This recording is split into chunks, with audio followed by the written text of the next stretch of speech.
sorry for the slightly late start tonight, ladies and gentlemen and everybody else. Just checking some final things. It's been one of those hectic days where everything wants to just take slightly longer than it should, and it got me a couple minutes behind. Click. All right. Looks like we're good. Let me get over here and get us in. And double check. All right, bear with me one moment. Gotta glove up and be ready for the fight tonight. How's everyone doing this evening? I see Coviers and Caro. Hope you guys are doing awesome. Everybody else, hope you're having a wonderful day. It's been a long one here. I'm running on fumes. Did not get any sleep, basically. And then had a long day at one of the remote offices. So, well, rather at the head office. I work at a remote office, apparently. So, fun. But we are going to have an awesome evening tonight. Got a lot of scumbags to deal with. I'm watching OBS kick a few frames here, and it better chill itself out. Does that normally at the beginning of the stream a little bit, but it needs to cut it out. Hey, good to see you, Ventus. Hope you're doing well. Now kill some aliens before I go to bed. I'm getting to it. I'm getting ready for the fight. Yeah, I'm watching OBS kick a few frames here, and I'm not liking the look of that. Hold on, guys. Let's see what this is. Okay, OBS, what the heck are you doing? Yeah, exactly. Well, that's awesome, Caro. Little vacation's always nice. Okay, OBS, have you chilled out? Are you done?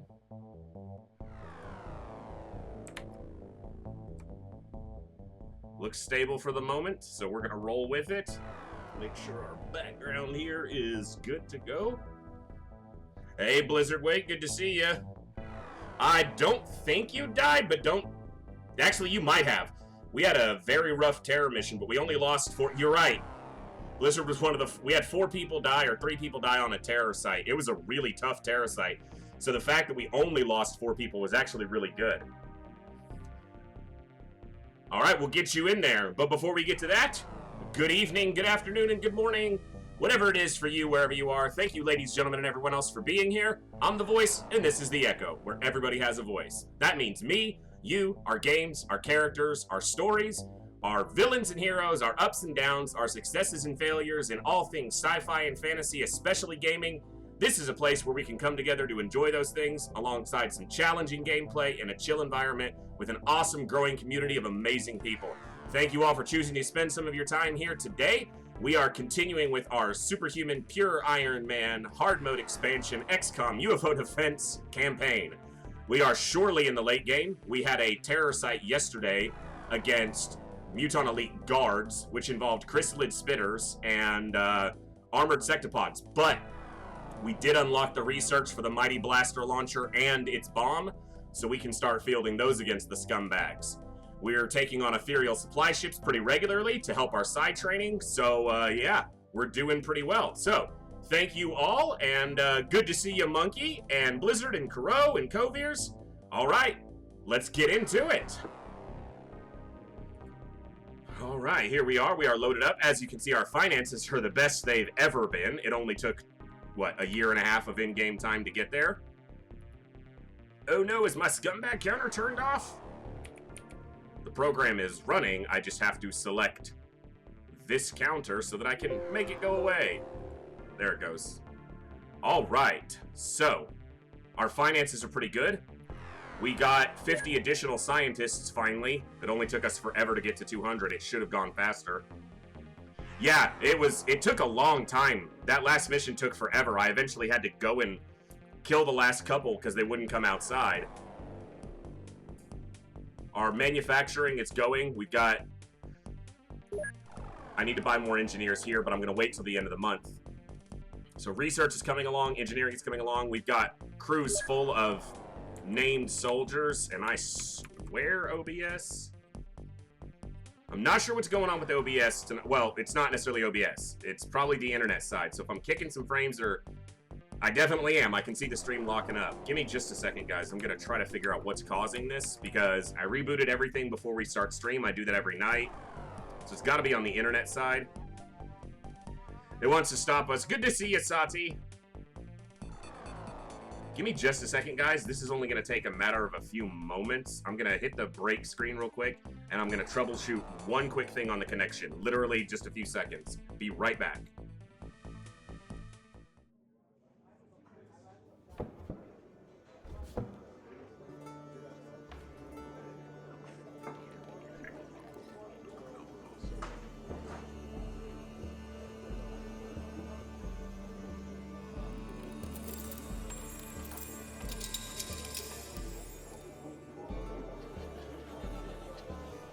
All right.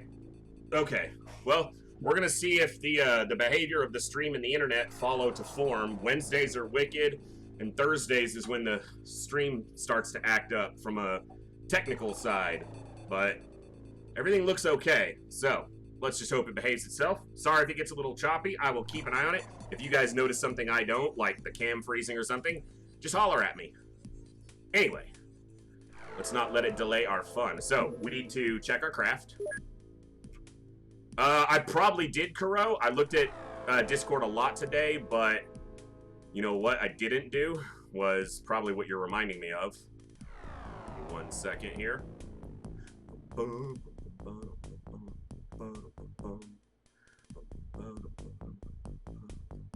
Yeah, I think it's definitely got to be my internet connection because even Discord has taken its sweet time.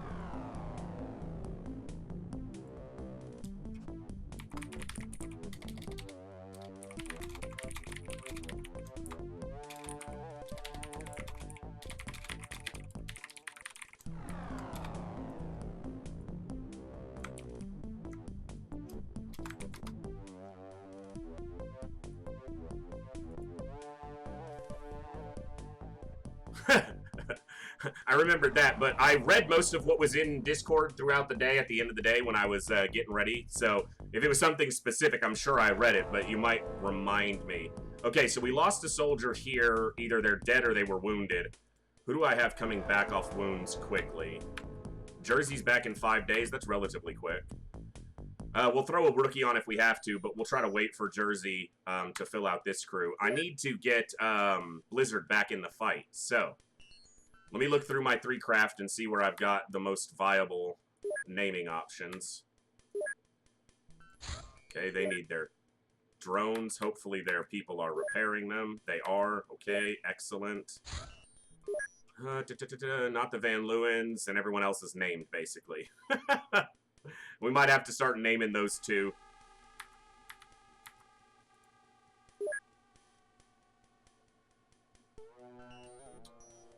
All right.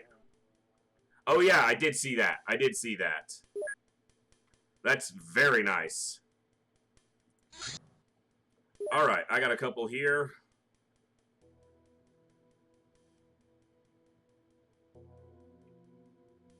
I've actually literally got a couple here. All right, well, this is going to be the winner. A very good soldier indeed for you.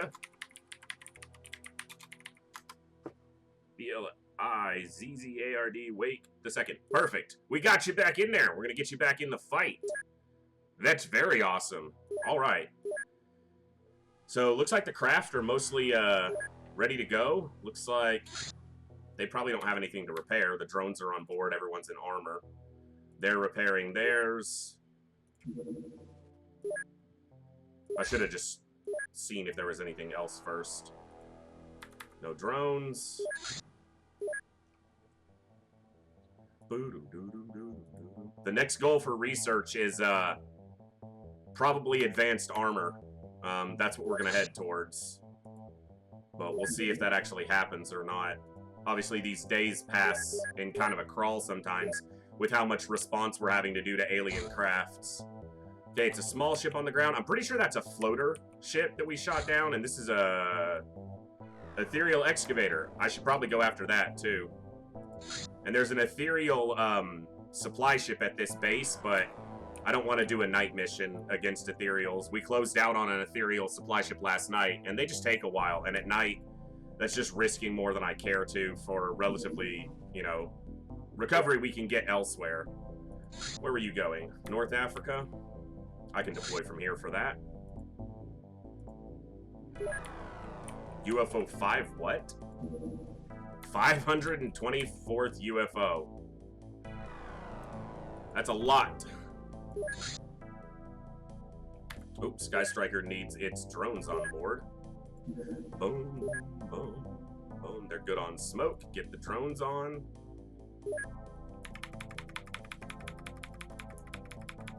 Looks good.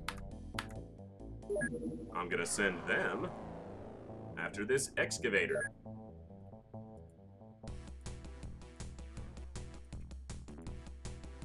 Alright, gonna need some water here. Thank you all for being here this evening. I hope everyone's having a good day. We've made it to Thursday, only one more day to the weekend. And it continues to be well over 100 degrees Fahrenheit here, so it's super hot. Not the funnest thing in the world. Another medium scout doing research. Interesting. Looks like we'll have some small craft to start off the night. Ah!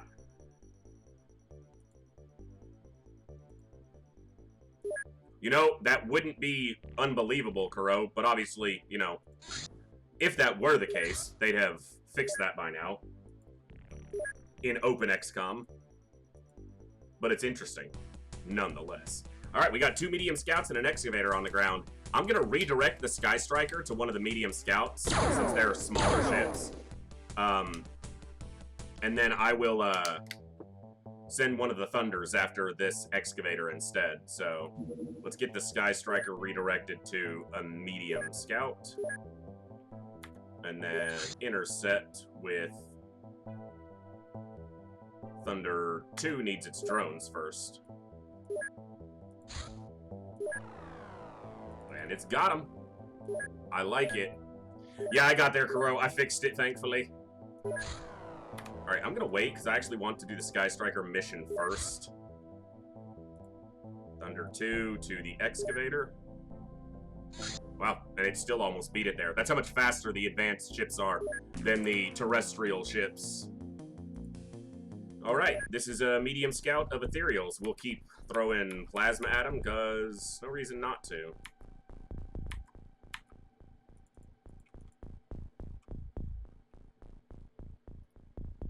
Okay, we're looking at an orange robed, I can talk, Scumbag. I got like 2 hours sleep last night, guys, so if a bunch of you die because of my bad play, that's exactly why. Sorry in advance. It was a long night. Okay, he fired 3 times and didn't hit, or else someone else fired over here and didn't hit.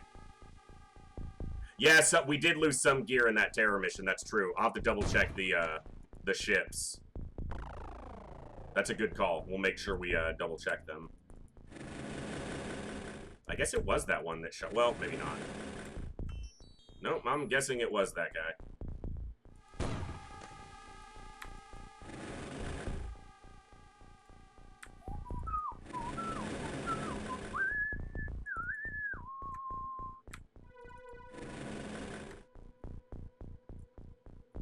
Muton elite guard, but he's looking away. We should try to take the opportunity to kill him this round then, where we can hit him in his weak armor.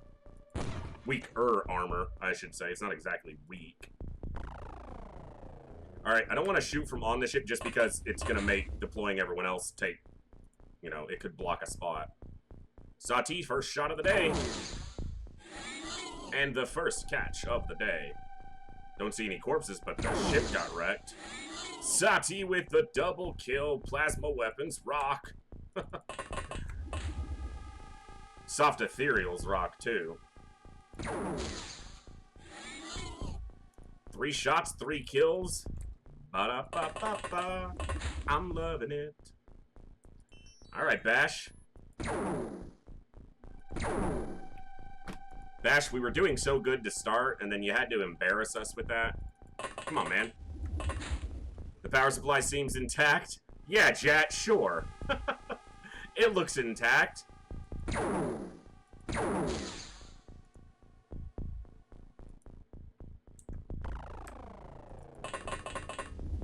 Good to see you, chat. Hope you're doing well today.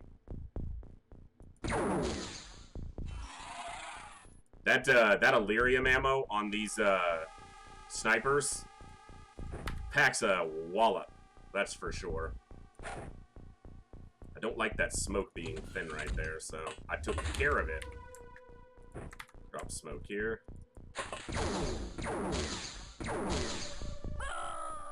You son of a bitch! He just killed the Greek. What the? How did we not spot whatever that was? Is it right here behind the hill? It shot 3 times, so... Wow. The drone just barely missed it. That was an unnamed soldier. It was one of the few we had left. A for Ventus, that is a Muton Elite Guard. So that is one of the species of aliens that's part of this mod, and maybe some other mods, but that is the highest of the mutons. There are 3, well, there's technically 4 mutons, but there's 3 primary muton species. You have the regular mutons, the Muton Elites, which are red, and then the Muton Elite Guard, which are red and gold and orange. And they are extremely powerful, extremely tanky. The fact that that guy died in 2 shots is a testament to the damage of the weapon, and we must have gotten some high damage rolls. They are tough. He was up there, Jack. He was not a nobody soldier. He had gotten his psi strength up. We'll look at his stats afterwards. Yeah. He was a little special for an unnamed still. Especially an unnamed who never wielded a sniper rifle. You know, most of the unnamed that get high rank, like McGrath here, are because they're snipers. Or Vanderveen, who's one of our colonels.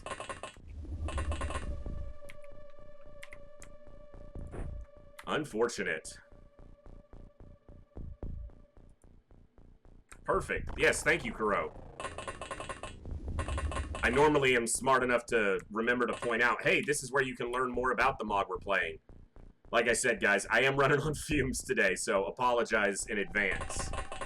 But, all day, the one thing keeping me awake and going was, man, I want to get on XCOM. I want to get on the stream. And we're here. We're live. We're bagging scumbags. And, Afer, or Ventus, however you prefer to go, the mod author for the hard mode expansion, Hellraiser, is actually active in our Discord pretty regularly. He was chatting with us quite a bit today, with different people about updates and changes for the mod. So not only are we playing the mod and enjoying it, but the man himself who's made it is around and corresponding with us. So very cool. And I'd imagine that hopefully the stream is a good place for him to kind of see, you know, some real feedback for it. God, we had so many smokes on him. That was like 6? Holy cow. I know I put a lot of smoke on soldiers, but, like, good God. I should have picked some of them up. That's 150 bucks a pop. Alright, well, that's why you ladies and gentlemen are upstairs. Thank you, Kuro. Sergeant McGrath. Oh, he's a flying boy. Not anymore, he's a dead boy. That's map corner. Oh, I like it. Small map, small ship, small map. That's how I like them. There's a scumbag to be shot. Frosted's gonna just hop up in the air right here, and a blat. Oh, wow, seriously? Okay, Frosted, what's something wrong with your rifle? Because Kuro would say that that was something wrong with his rifle if he shot like that. Of course, Kuro would have shot a teammate, not the ground. This is a tanky boy. Holy cow. So that's what happens when you roll the 0% on the damage rolls. I just completely misclicked that. Oh, this is a sniper who's on the ground. I don't know why he's down here, but... Thank you. Holy cow. I would never shoot like that. My aim is precise. Yes, you precisely hit your allies. You never miss them. That boy took some punishment. Now, shooting this guy in the back is really good because that's where his armor is weak, so we actually have really good chance of actually hurting him. Shooting those guys in the front, their damage is high and their health is so high that... Yeah, no way you two-tap that guy from the front without some really high damage rolls. So from the back, that is much easier. And of course, there's another scumbag standing in a spot where I'm not gonna... Actually, come on, Ekook. Boom! Oh, the freaking hill. You killed that sand dune soldier. Good job. Alright, Poe. Are you here tonight, Poe? You're gonna bag this guy. Come on. Yes! That's what I'm talking. Alright, that's it. Nice and easy. It's a small ship. We got him quick. 2 turns. No size strength increases, though, because they didn't get a chance. That really sucks. All we did there, essentially, was lose a good unnamed soldier. We made a little money. Kotsaris.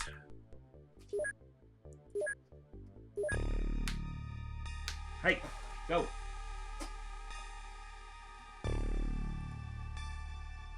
So he wasn't, like, elite yet, but he was well on his way. Better than a kill a mission. Well, the power supply was gone, so yeah, no Illyrium. Almost as many aliens as squares in the UFO. Yeah, they're packed in tight. Yeah. Yeah, Jat, what happened? Come on. You said the power supply was intact, man. Why am I listening to you?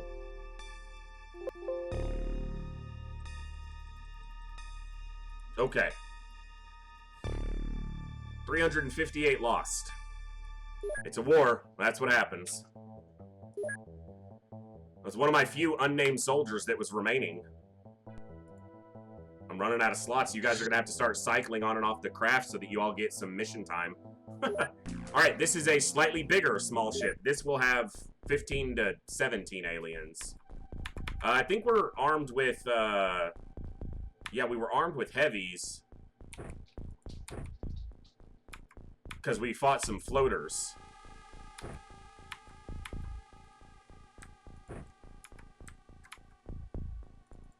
And some people had dropped their offensive weapons because of their size strength, which we may wind up doing again. Yeah, it's an excavator. Hey, Locust, good to see ya. Cranium, Gill, Rag, Haynes. They'll probably drop their stuff. You know what? Haynes' size strength is definitely low enough that he'll probably get targeted. Kovier's got targeted yesterday, which baffled me because they're at a 98 size strength.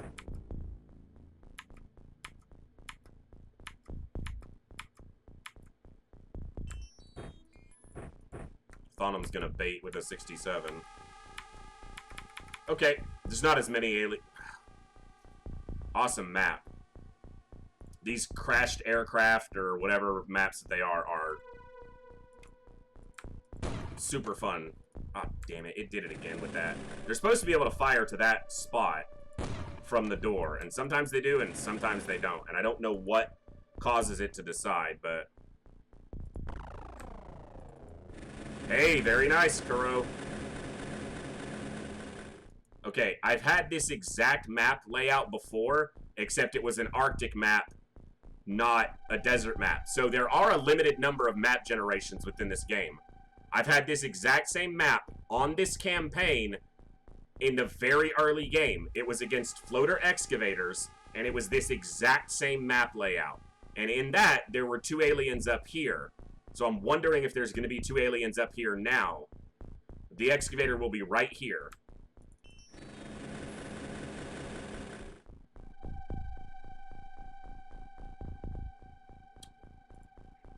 Yep. I might be wrong, but it looks identical, except that that one was in the snow.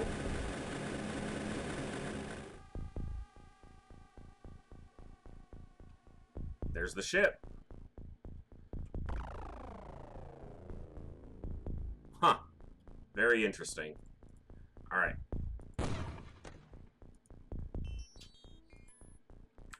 Alright, Van Leeuwen, you're not exactly disposable, but you're more disposable than my snipers, so...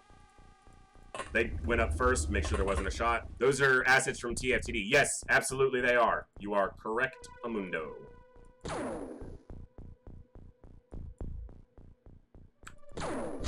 So he had a line of fire to the tile behind, but not the alien itself, because I misclicked the tile behind, and he shot.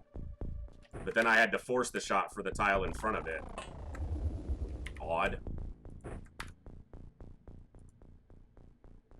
All you proved is that you save scum the mission before you start stream. I can literally, I will show you the mission. I'll find the VOD, and I'll show you this mission. And you'll see, it was an Arctic mission. It was very early in this campaign. It was the second or third map we ever did on this save. Because the soldier that eventually became Haynes, Richard Peters, was our sergeant on that mission. And we had Akinori Chiba, who was a heavy cannon operator. And the heavy cannon and auto operator standing over here landed shots on a floater that was right over here. I have an eidetic memory for very odd things every once in a while, so... War tanks back on their main! And Haynes is back in ethereals. Scumbag counter up and ticking.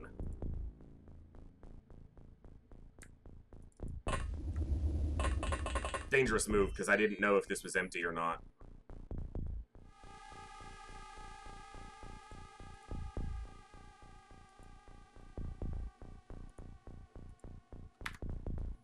I wonder... Let's do this. He doesn't have enough to prime and throw it. But he has enough to prime it, drop it, and step to the side. And then Rag can come up here.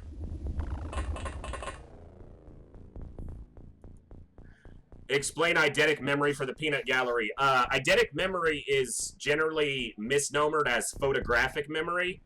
Photographic memory is not really something that exists.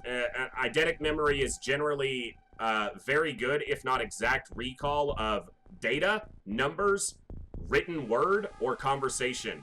So if I read something, I often remember it word for word, not always. If I hear a conversation, I will often remember it exactly, including intonation and cadence of speech, which is one of the reasons I'm decent at accents when I goof around for D&D and put on an accent. And I remember pieces of information quite vividly sometimes. So,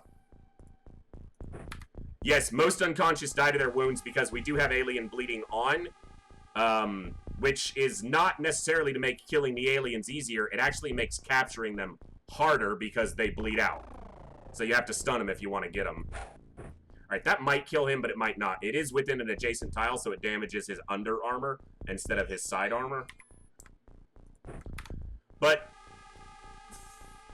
I don't know specifically, Sati. I think it probably comes from hyper-attentiveness.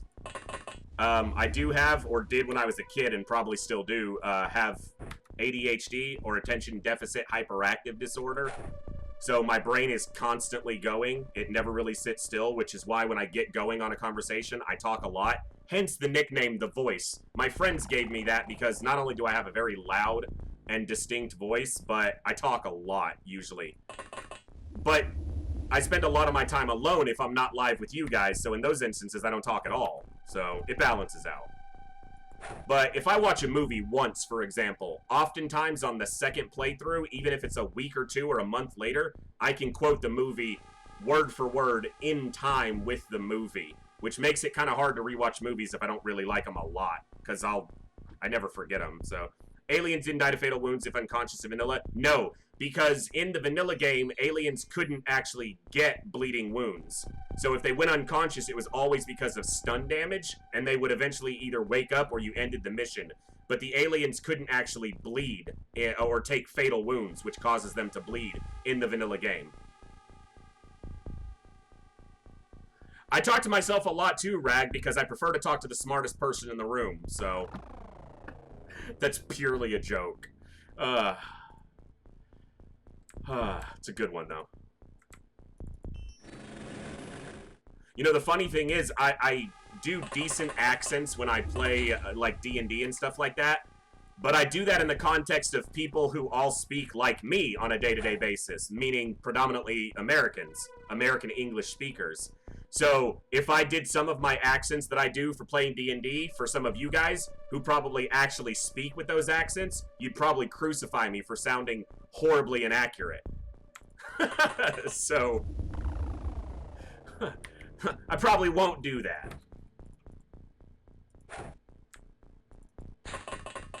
I'd have an Irish viewer in here telling me I just sound like a stereotypical leprechaun, which is probably not entirely unfair, but... Hey, what the hell are we supposed to use, man? Harsh language? Alright, where is... Oh, my other drone's in here. Okay, that's right. Very nice, Ventus! That's where our campaign, and my current campaign, is around level 12, so...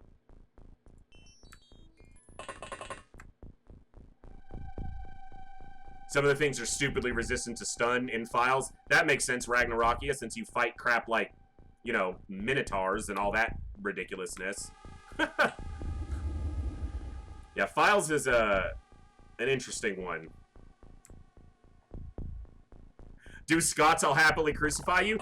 It's funny, often abbreviated that you say that. My brother did our, you know, did a 23andMe, you know, like, your nationality breakdown, where you come from, and I always knew that a large portion of my lineage was from the UK, but it turns out the majority of me is Scottish, apparently, 28%, so I never figured. My mom's majority is English, but I guess I got a little more Scottish from my father, so 28% Scottish, so that's the majority in me, so if anything, that's what I am, but yeah, that would be, I would embarrass myself, so...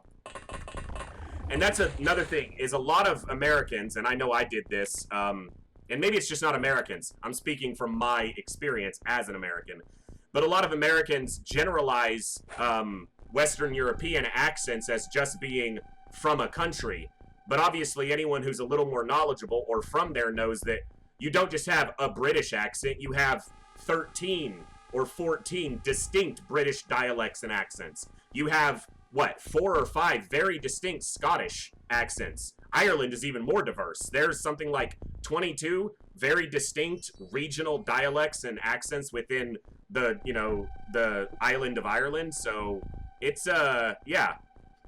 It's, that's where I would fall apart, is I can do a broad strokes, but I can't get the finite details of a specific dialect down. Not yet. But I work on it all the time. I talk to myself in fake accents constantly.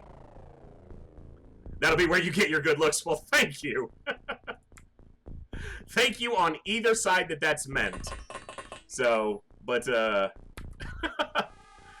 alright, 97 side strength, he can block the door. Sierra's gonna stand by the snack fridge as usual. Although Sierra's side strength is getting up there, 75. They're not actually that weak anymore. And Thonum can stand back here as well. And then Adapter and Jat will block the door. That's what they did last time as well. Alright, I did a lot of chatting there, a lot of talking, because I have so many cool people to chat with. Let's roll the turn and see what happens. Hopefully we hear a dead alien after all this smoke goes off. Lately I had to fight people with power suit type armor, so they have the same stun resistance you get. That guy didn't die, but that's fine.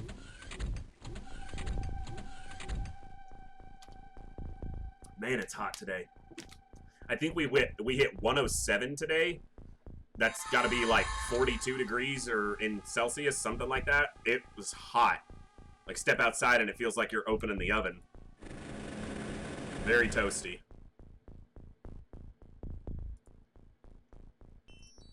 You know, the hardest accent for me to get a hold on is a South African accent. That is a very difficult one for a Native American English... U.S. American English speaker to grasp. That one's difficult, because it always winds up blending into Australian and sounding horrible. Or very stereotypical, which is the case when you fake an accent that you're not native to. Hello there. Frosted, good to see you. Yeah, ethereals. That's pretty much the regular enemy. These are like sectoids to us right now. What is in your way? Really? That ship's in your way? I don't buy it, Rag.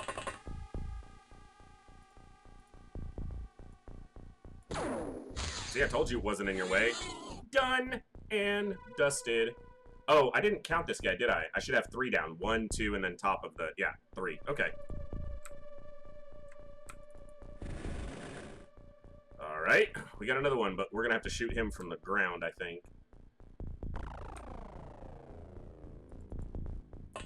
Hey, Bike or Phil. Good to see you. Did Crow shoot the back of my head yet? Not yet. Not yet. He's biding his time. It's because now you see there's a colonel on the same crew as Crow, so he has a higher ranking soldier to target now. So his attention is focused. Well, Olsen, you taught that sand a lesson. You taught it to never look at you funny. In such a small country as Denmark, we have a lot of different accents. I'm not going to even try to pronounce some of those words. Near the German border can have such a thick accent that you can't even understand them. Some words are just completely different. Yeah. And obviously, I guess it probably presents itself the same way to people who are from, you know, overseas, that you have a generic American accent, and then you have so many different accents throughout the United States. I mean, literally almost state to state, you have different accents, and there's 50 states, so figure the numbers on that. It's pretty straightforward. But I live in Texas, and Texas is a massive state, and just in the state of Texas, you have at least half a dozen unique accents based on the region of Texas you're from. And my Texas accent's actually fairly mild compared to most people. If I tell native Texans who have a very thick accent that I'm born in Texas, they're like, you don't sound like it. I guess I lost a lot of it, so... Australians or British people trying to do a Texas accent, that's not inaccurate, Frosted. That's a pretty good way to describe it. Alright, that's 4.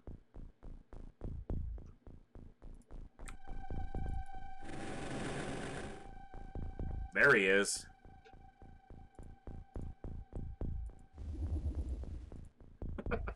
It's pretty funny.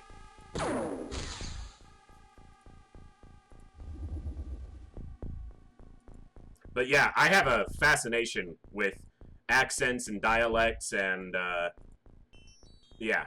And I have a very strong sympathetic dialect. You guys will notice that when I read a soldier's name, if I have an idea of where it's from, not consciously, subconsciously, I will say it in an inflection that would be more appropriate to the location if my brain thinks it gets it. It doesn't mean I'm right. It just, that's what my brain is trying to do. And it's a completely subconscious thing. I don't do it intentionally. It's just my brain trying to make sense of it and make it sound correct. So, you don't want to know about Chinese dialects talking about incomprehensible? I know that that's the thing, the diversity of them is often not known by people outside of those particular cultures, unless you are like me and you're a dork and you study those kinds of things. I'm Portuguese and not even I understand them. Yeah. I mean, that's how, you know, how varied and how diverse accents and dialects can be, even within closed groups. Or closed, you know, within the same nationality, or even within the same region sometimes. I find it really fascinating. Alright, he should die, probably. That grenade's right on him. I'll try not to shoot him, though. You say the words marry, marry, marry differently? Not really, but as I'm reading it, my brain will try to make sure I say them correctly. It probably also depends on context a lot, too. Like, what's the context of how I'm using the word, so...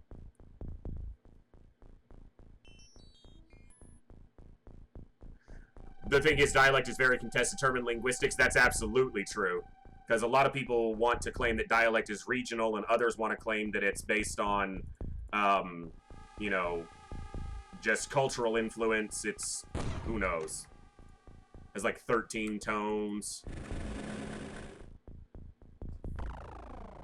Needing subtitles to understand what they speak. Yeah, that's a lot. That's yeah, you're getting into, as you stated it, incomprehensible at that point. Why is Zarnia back here? You know what? I'm gonna send Adapter out. Zarnia's gonna block the craft this time. Zarnia went out last time on the supply ship. This ship is much easier to deal with, so shouldn't have any trouble, but you know how that goes. We say we shouldn't have trouble and then we do. Excuse me. Alright, he's hidden. He's got smoke. He's got smoke.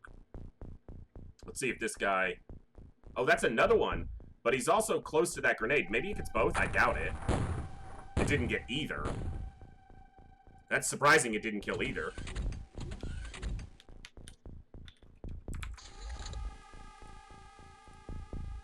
Alright, let's see if we can spot and shot them. Spot them and shot them. Ah, we see a scumbag up top. Snipers, please eliminate.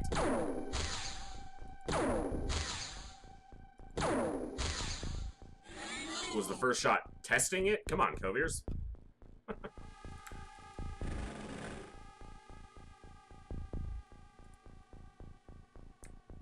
So yeah, that was a lot of ranting to say, I like dialects and accents, and I like to try to learn them and figure them out. And I'm not very good at it, but it's a fun little hobby to have, at least for me.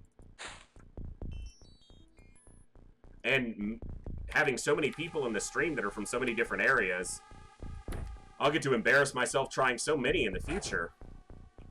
Like Dutch accents, I haven't even attempted that. Nope. That, Oh, he's got a shotgun. Okay, I thought he had a sniper for some reason.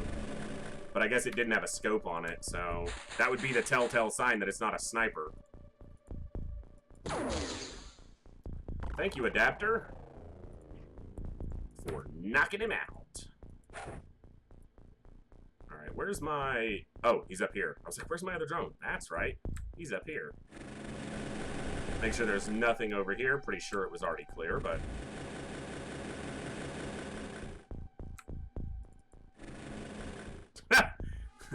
They're everywhere, right, Frosted? Gotta love the internet for that.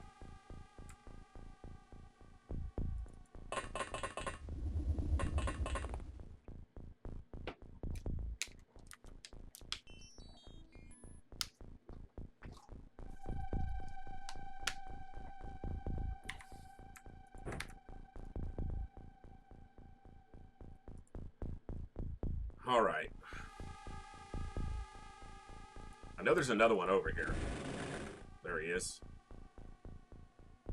Not gonna get a shot on him. From there, at least. Do I even get a shot from, like, here? I probably get a shot. Oh, this is a shotgunner. So they don't get a shot just because of distance. Never mind.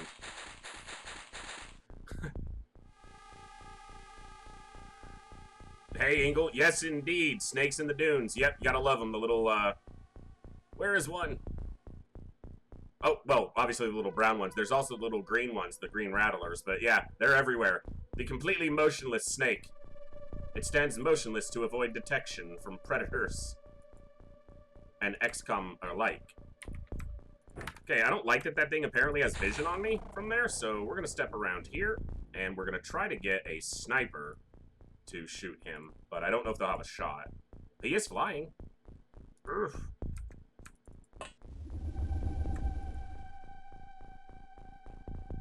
Scientists have said the max person could go forward or back is 100 to 150 years and still be able to communicate with some understanding. After that, the slang and words become, words used become complicated. Yeah, popular vernacular changes a lot, right? So.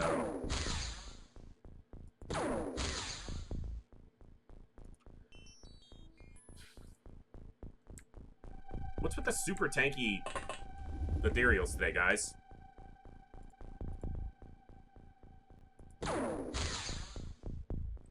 And still alive. Still alive, but he's barely breathing. Got shot by a laser that he didn't believe in.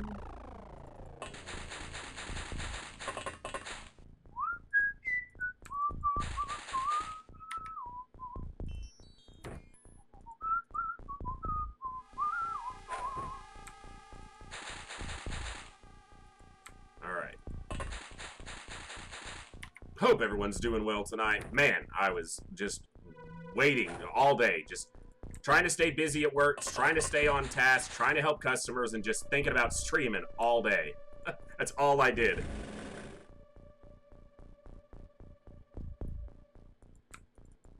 Can't wait to go live. And have these awesome conversations about things like language and dialects and accents and more stuff I'm fascinated with.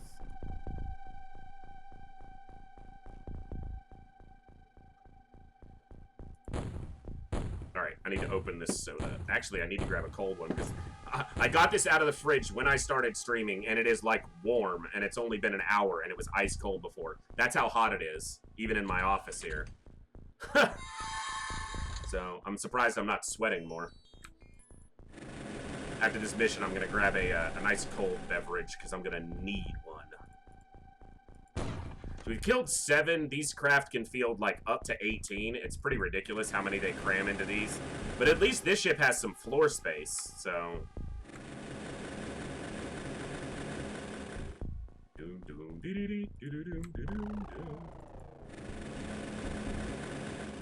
Shakespeare is overrated. If you just remember that he is a horny old goat, everything starts to make sense. I don't know if I agree he's necessarily overrated. At least, I don't care about the context, but the wordplay that he was able to do and accomplish at the time, I find to be very appealing, personally. I'm not like a big Shakespeare fan, but, you know. I was never a drama kid at school, put it that way, but... I like wordplay and word association and clever, witty use of words quite a lot. Particularly in the English language, since that's the one I speak.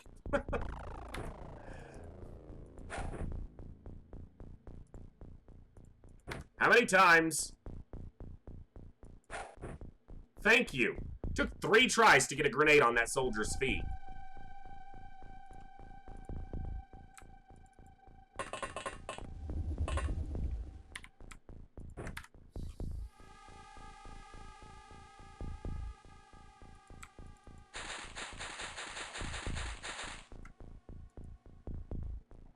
That is something I think they should definitely do, Wartang.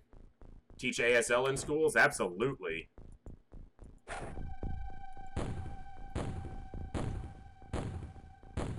Right? Ventus, they just put one in every tile, right? Yeah. They just crowd them.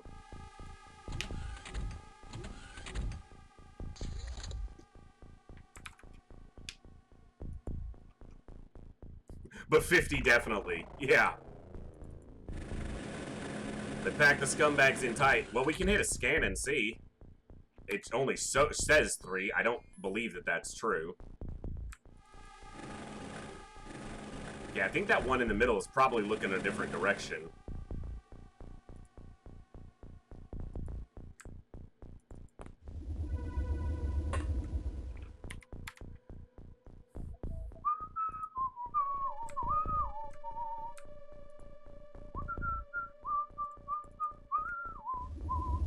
This is dangerous, but I'm really not looking for a whole bunch of super long missions on these small craft, so we're gonna go be aggressive. Be aggressive.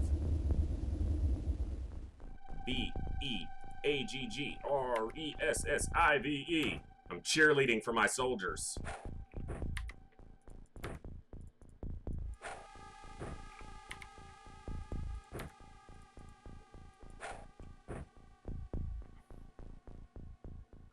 I don't know, Frosted, you'll have to tell me.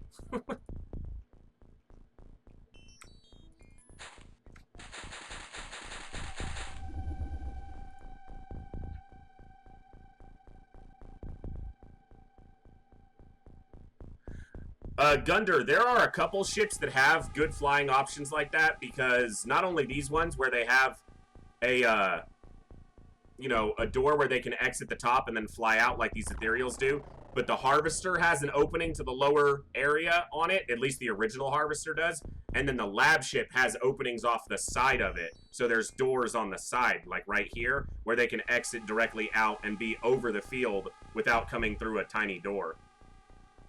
And those are both additions in this mod.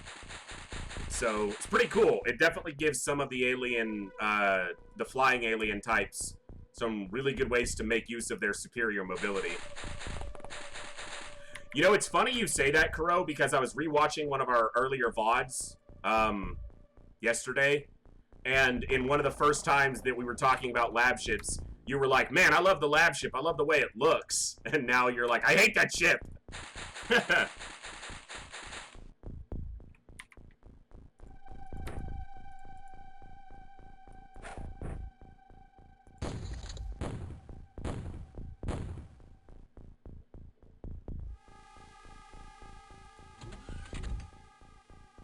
Well, at least as far as I've seen, at least on this mod, Frosted, the supply ships that we fight only have the 2 doors.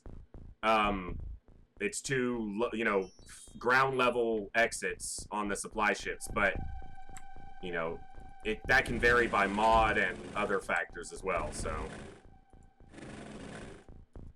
Okay, so that's 2 guys I can get up on that can't see me. That's 3 guys I could get up on that can't see me. But how many more are there? There's 2 dead, so I'm going to count those. So there's 1 more on the other side of this door.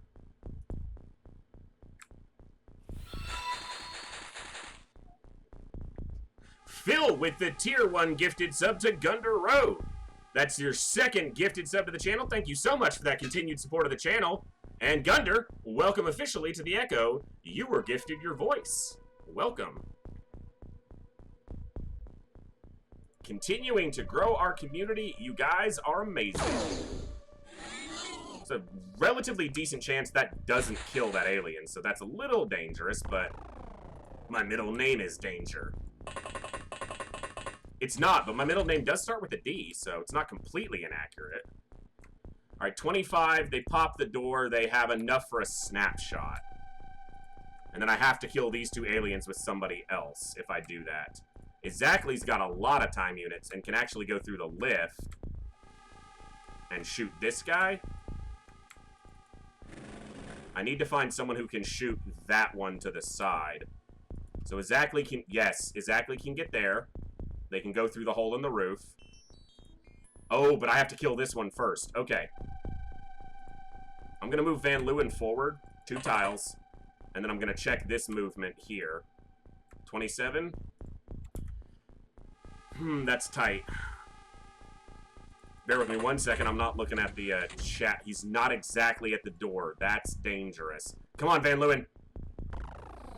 Van Leeuwen's not going to kill him because they don't have any time units. Okay, that's fine. I need to kill this one. And I do have other people available, but these are the people with the most time units. 37 for auto shot. Oh, they're going through... So they'd only have a snapshot available. Why is it more time? Why is it more time units to go there? I guess he's moving further if I go there. That's why.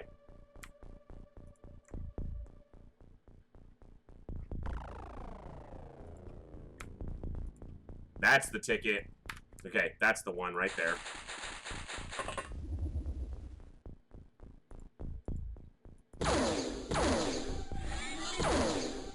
Bear with me 1 second, guys. I see some chat. I will get to it. Sorry. Want to make sure. No dying to aliens. Okay, that's 25, which is enough for a snapshot at point-blank range.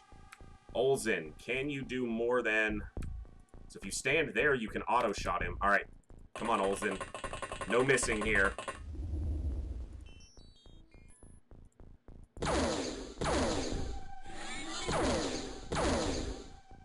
Okay. 25, takes 24, step here. Come on, Exactly.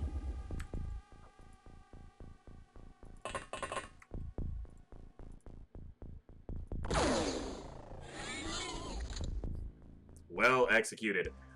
We're just gonna go with JD stands for JD for now. You guys might know my actual full name sometime in the future, but it's the only thing, I didn't even remember that I put that down there. It says you can call me JD or Voice or The Voice. So, yeah. Hey, Phil, you gotta be gutsy sometimes, right? Get in there and kill the scumbags. That's a nice clean mission, though. Didn't even lose a drone. I need to update that. Our Discord server is actually not needing too much more work anymore, so I'll have to update that. Hey, look at that. Haynes got a +4 size strength. I don't even remember him getting attacked because I wasn't paying that much attention to it. All right, give me just like half a second, guys. The captain chair is going to keep you company. I'm going to go grab a cold drink. I'll be right back.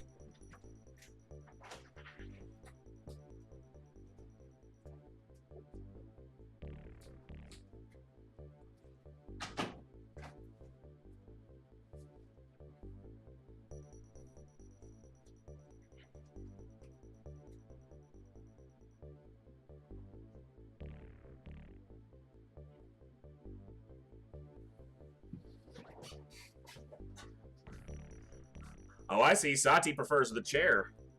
Well, the chair's not as loud as me, so that's one thing in its favor. Only 12? Yeah, that was a little low, huh? John Doe, there you go, Olsen. The month hasn't ended yet, Gunder. We've still got a couple days to the end of the month. About 20 million of that's going to go away. But we're clearly doing better than we were. Huh. A cold drink feels so good today. I want to see how hot it is outside right now. Let me take a look at my phone. Because it's nearly as hot in this office. Jean-Dominique. Yeah, sure, go with that. Ha! It's 105 degrees Fahrenheit outside right now, guys, where I am. Just a casual 105. Someone can do the Celsius conversion. That's 40, 41, I don't know, 40, 41 degrees, something like that. It's hot. It's very hot.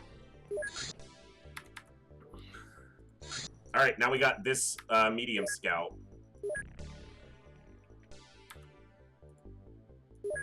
I need to put a rookie on here.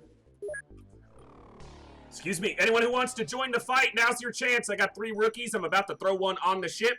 Next person to redeem who isn't already named, just pop that 250 channel port redemption, enlist and serve, and we'll get you on the ship right here, right now. Vash the Snake, good to see you. I'm picking out the soldier. Which one's it going to be? It's going to be Boris here. Who wants to be Boris? Get yourself in on the ship right now. Boris doesn't have any armor. All right. Is Flash the Third memorialized? No, Flash the Third is actually, he's probably going to die soon because he's on Kuro's crew, but Flash the Third is alive. Gunda Road, we'll get you in there. Brilliant. I knew I could count on you.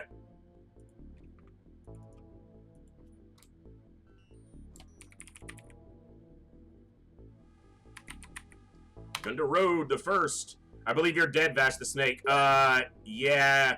You might be dead, Vash. Let me check. Vash,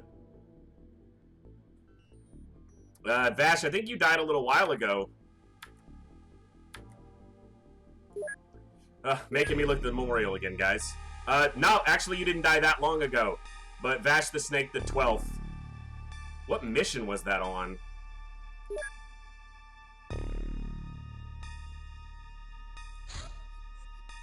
Oh, to an ethereal.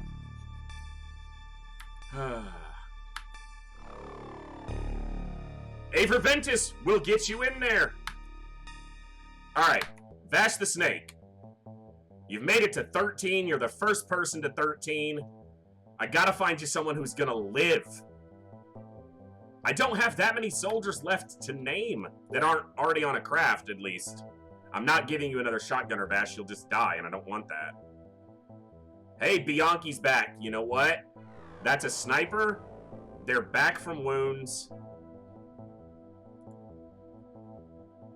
Do we give Vash a sniper on his 13th iteration? You know, I've given you a sniper a couple times before, Vash, and then you got shot by Kuro, and then reaction shot by an alien that Kuro shot. So, I'm gonna look and see if there's anything else. You know what? Pretty soon I'm going to have a bigger ship here. I need to build a Thunder for this base. That's what I need to do. I need to build a Thunder here. Or transfer this Thunder and build another one here.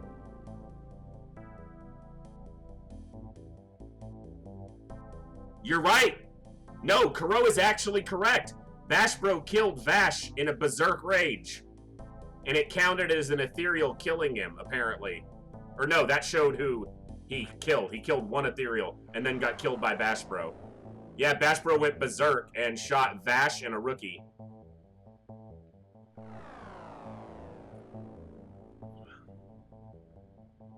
Alright. A for Ventus. Let me get you a soldier here, and then I gotta find one for Vash as well still. You know, Anon is technically an unnamed soldier, but we agreed early on we weren't gonna we agreed early on we weren't going to change their name.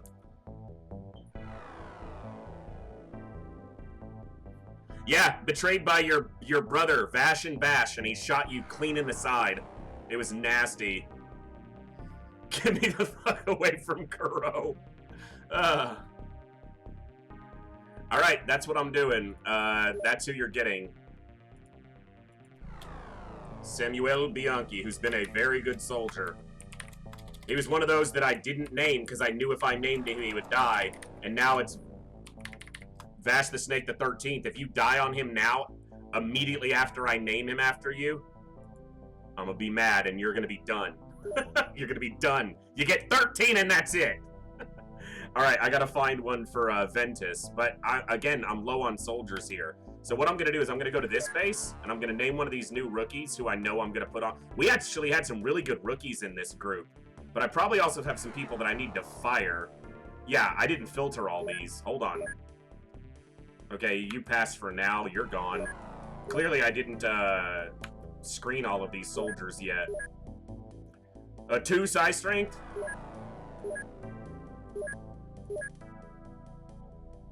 See, this soldier has amazing physical stats, but a size strength that needs a lot of work. Doesn't Kuro's kill count distinguish between friend or foe? No, it does not. Don't filter to the end of the month. I mean, we're not gaining any ranks, Kuro, anyway. We didn't gain any off the last couple missions, but I'll hire some more, so. But you're right. We'll wait. Since we're so close to the end of the month, we'll wait. But I know there was some here that had already passed the screening.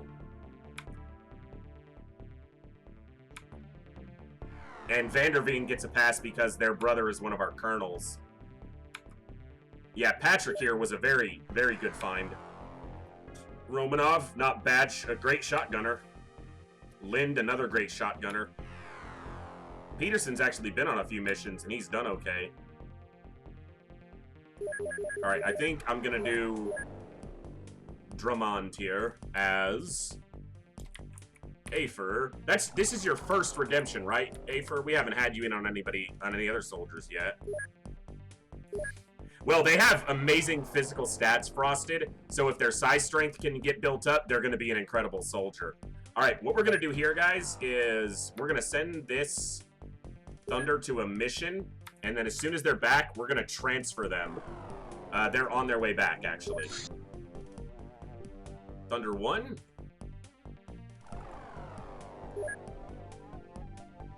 "35% friendlies. My friendly fire accuracy is going down, though." Well, it's not going down. If you're not aiming for them, it doesn't count. So, yeah, we're going to have to build another Thunder, which means I need to get rid of or transfer one of these Retaliators. 4 days. Okay, and then I can transfer that Thunder and build. Okay, so we're going to have 3 Thunders active. I wonder if I should get rid of the Sky Strikers. I mean, they are costing me a little bit of maintenance, and I haven't used this Sky Striker in forever. You know, the Sky Strikers are still very useful, though. I'm going to hang on to that one for now. I'm not going to get rid of it. Alright, this is another medium scout, so this is 9 to 12 ethereals on this. Ha! Gunder, you don't have armor on, so I'm going to not walk you off the ship. You're gonna stay put. Well, if you get a safe shot from smoke, but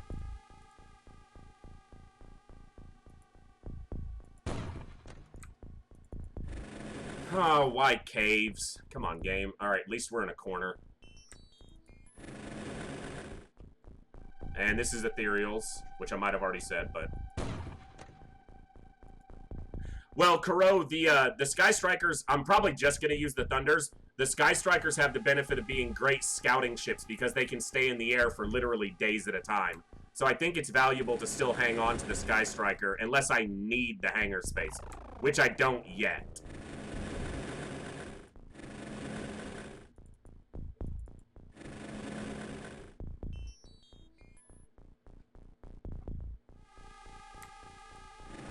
Glad he's holding a gun and not a shot, or a sword and not a shotgun. Glad he's holding a gun.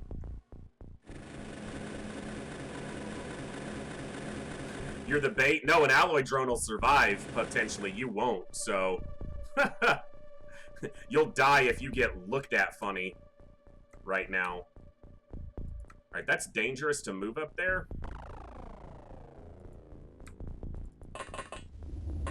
Yeah, it's actually not too bad. We scouted everything close.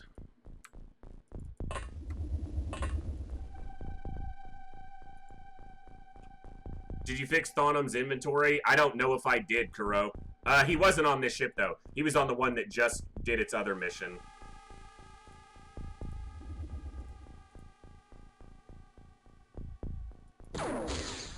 Right in the face.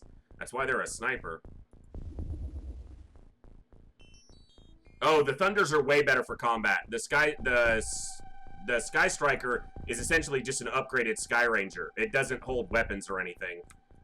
So the Thunder is a far more capable craft from a defensive and offensive standpoint. And it fields more soldiers. The downfall of the Thunder is it's Illyrium fueled, so it has a much more limited range. It can't stay in the air near as long as the Sky Striker, but it does field more soldiers, and it's a lot tankier if it has to fight, and it can field a weapon, whereas the Sky Striker can't. The Sky Striker has the advantage of not costing us any Illyrium fuel, being able to stay in the sky for 84 hours, something like that, literally. So, you know, it's plus and minus for either, but... Okay, there's no mutual vision, so I should be able to shoot this guy in the back.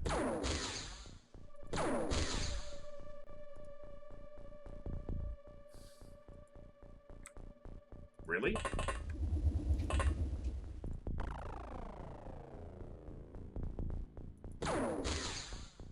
Three shots to the back.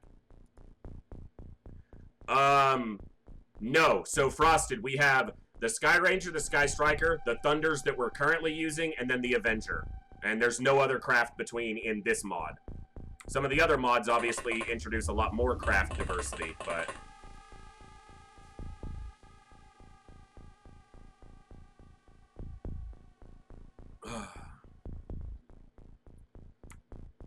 Sorry, what did Phil ask? I missed in the chat.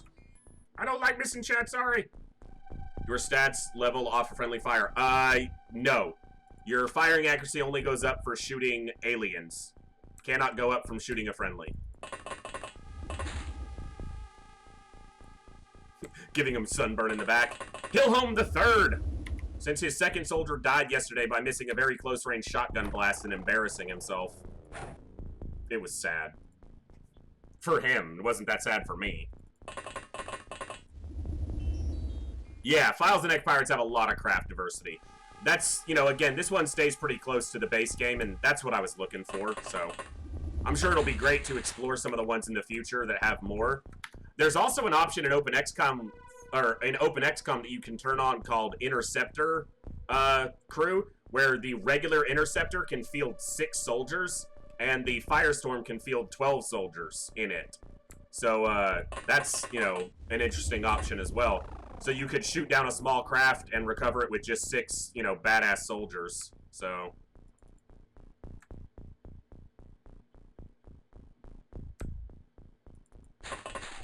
Now, it's easy to make mistakes.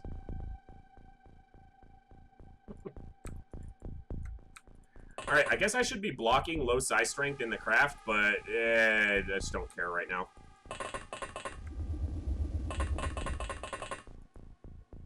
Yeah, Phil, you start with the 2 agents in the sedan, you know? Alright, why is my scumbag counter off? Sorry. We got 2 of them. We'll count that up. We'll turn that on and count that up.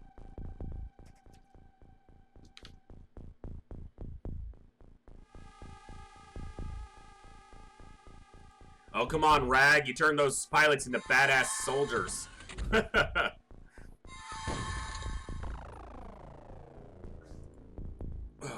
Alright, who got targeted? I wasn't looking. Whatever. I'll tab through. I'll see it as I tab through. Or I won't, and they'll go crazy and kill us all. You know, the good thing is laser weapons have a relatively low chance of damaging us in flying suits, so being armed with lasers makes us relatively safe against control other than the grenades, which again still have a relatively low chance to outright kill us.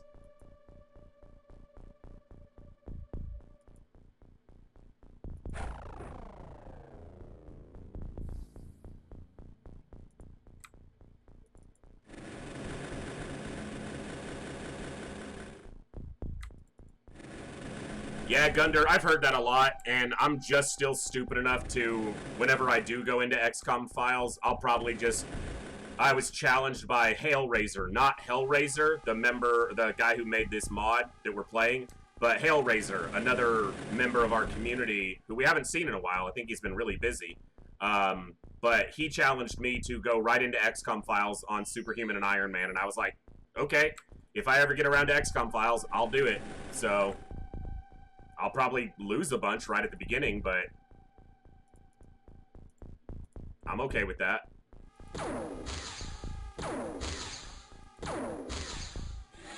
Thank you, Lena, for actually hitting him eventually.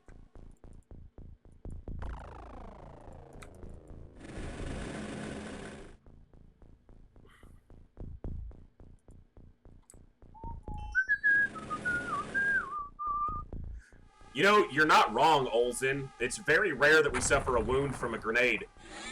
Wow, that's a double on that grenade. The grenades do generally either kill us or do nothing to us. Yeah, I think that's a fair observation.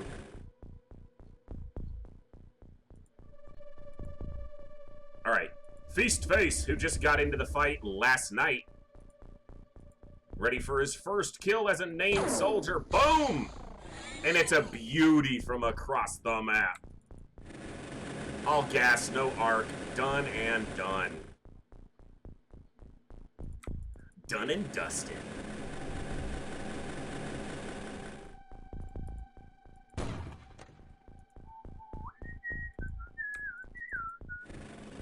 Oh, you're lined up. Cerebral. Posture check. Bash Bro Mayhem, thank you so much. Hope you're doing well. I saw Bash not too long ago. We rode back from our remote office, or the main office, to the office we work at, which is a city over, about an hour from the other office. But we didn't get to work together much today. That goes for everybody. Make sure you're all sitting up straight and comfortable. I don't think Bash Bro's dead, is he? I'm not sure on that. Kuro might be right, but... You know, Bash Bro has like 7 extra lives banked already, so don't get him to spend any more. He's fine. I think you're still alive, Bash. I think you're alive, so... Ow. Oh, my back is killing me today. It's the weight of all these awesome people here counting on me. Put on a good stream. Alright, what do we got? Meat Corbs, got a shoddy. Blizzard Wake the Second, gonna get in here and bag this guy. Done. Alright. Laying down like a Giga Chad. Well, I can't lay down in stream, at least not yet, so...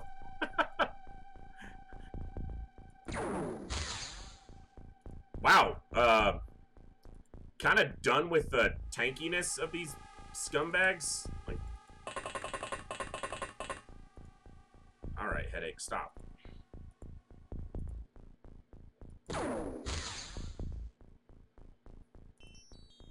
I got plenty of people to shoot it. That's not the problem. It's like, just cut that out.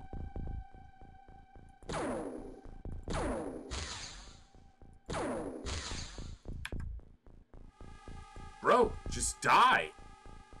You're not the main character here. You're literally just an ethereal soldier. Exit stage left. Thank you. He was the last one, too. Hey, Kooky, good to see you. Kooky, I think, is dead. Ekook is alive. 9 to 12, we killed 8, there were 11.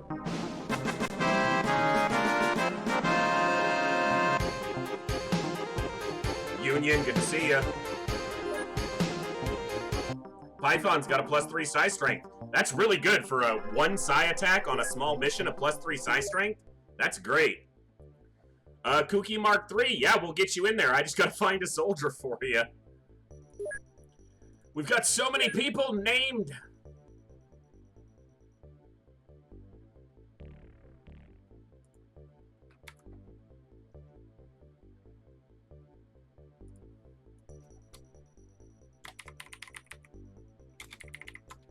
Got you back in there, Kooky. We're about to have another Thunder at this base, and we're gonna have more room to get more soldiers on the craft. So yeah, that's gonna be fun. Yar! Alright, I gotta crack my back real quick, guys. Or try to. That is killing me. Ah. Alright, I'm gonna move my chair up and sit back just a bit in my chair. Actually put my back against the back of the chair, so... Yeah, I thought Bash Bro was alive. Yeah, he's on his 11th iteration. Vash Bro, you might... I think Vash has to... You need to explain to Vash why a couple missions ago you went berserk and shot Vash the 12th and killed him. Because now he's Vash the 13th because you couldn't handle the aliens poking around in your brain and you went berserk and shot him. It's not nice, man. You pulled a Kuro, and you can blame it on going berserk, but I don't know if I buy that story. I want to say 6, Vash. Yeah, Vash felt betrayed. Vash and Bash, the 2 frontline brothers, and you just went like bam, bam, and killed him, and nasty. Bash Bro did. Bash Bro went berserk and killed Vash the Snake and an unnamed rookie, or a non-viewer named rookie. I think 6 bases, but let's take a look. So, it's an ethereal base, Muton Elite, Muton Elite, Muton Elite. No, this is ethereal. And then ethereal. So 4 ethereal bases and 2 Muton Elite bases. But we do have blaster bombs, and I'm seriously considering taking on one of these bases. So that's true, Gunder. It did happen to somebody yesterday, though. I think it was an unnamed soldier that got spit on. But we did get our first zombification from a spitter yesterday. Sorry, these gloves are giving me trouble right now. Trying to adjust. These are super comfortable, but every once in a while, if I get them, like, bunched up, they help a lot, too. Keep my hands fresh. Time to get the Ethereal Commander. It's not too far off, Kuro. We're definitely getting to that point. Plasma Cannon's moving along. I like that. Yes, we have Blaster Bombs available as of, like, yesterday. Research Tree's gonna go Plasma Cannon, and then I think we're going for Walker Tank Plasmas. So, I'm going to grab the stats on this bad boy real quick for you, ladies and germs. I want you to see what we're going to have available. So, in this mod, if you capture an armored sectopod alive, we captured 4 of them, and you do the correct research, you can eventually give yourself one of these bad boys, and we will have 4 of them. So, yes. Reinforced armor, yes. I just don't know which way I'm going first. The thing about the Walker tank is it's not going to take that long to research because 2 of the researches are just interrogating the sectopod and doing the dissection of the sectopod. And those are both going to go really fast on the research tree. And I'm not sure how much advanced armor is going to help us right now. Like, how much of a difference is it going to make? It'll look cool. Walker tank, Texas Ranger. If we could rename them, that would so be every one of them would be Walker Tank Texas Ranger 1, 2, 3, and 4. Walker Tank Ranger. That's what they would be called.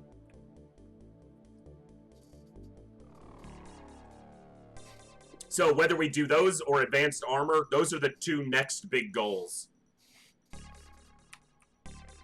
All right. Oh, you know what? I need to check... I wish they could make this Thunder right now while they have room. Or, like, and nothing to do.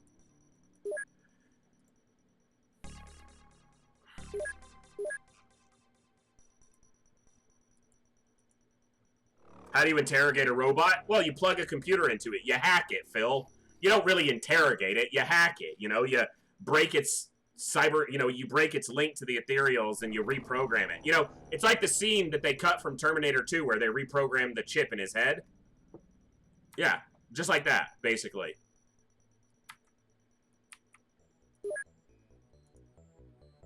Alright, I got 2 spots open on the psionic lab here. So this doesn't help a ton, but it helps some. So we're going to get people in here when we can. Coldot at a 71 and Gundoroad at a 73. Perfect. Let's check this psi lab. Okay, everybody's full here. And this psi lab, I got 1 spot. Do I have 1 soldier? I do. Vanderveen is in. Okay, then it's... I need to check those last 2 soldiers. Why are they still employed? Good physical stats, but that's... No, you're... The guy before you? Yeah, well, hold on. These are really good physical stats, so we're going to give them a chance. Boom. Boom. +4 there's nice. +2 there. Wow, Flappy got up to 100 with that +2 increase, and they've got good skill as well going up. Leif, Overguard. Yeah, we can get rid of those people. We don't need any more of them. They make horrible soldiers. I'm joking. I'm joking. You know what? I could make a few new flying suits just to have some extras and send them out to the bases. Let's sell off. Let's make sure we've sold off because we've done a number of missions. And, yeah, let's get sold. I'm going to keep those because I'm about to build some more craft. And then I'm going to knock out all of these damn corpses on the research. That'll go super fast. You know, knocking out all that research before the end of the month would also help our score quite a bit.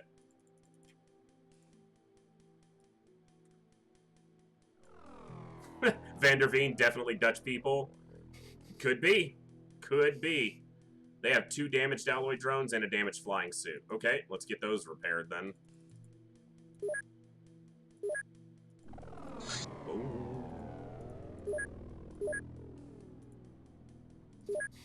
It's good to have money in the bank and know that we're not going to be broke at the end of the month.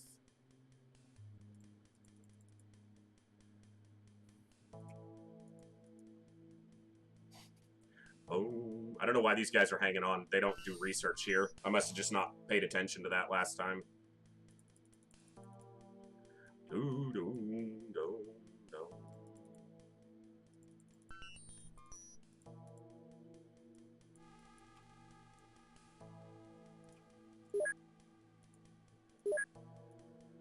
Okay. Keep the navigator until I know how many of them I actually need. These can go, these can go. These can all go, actually. These can go.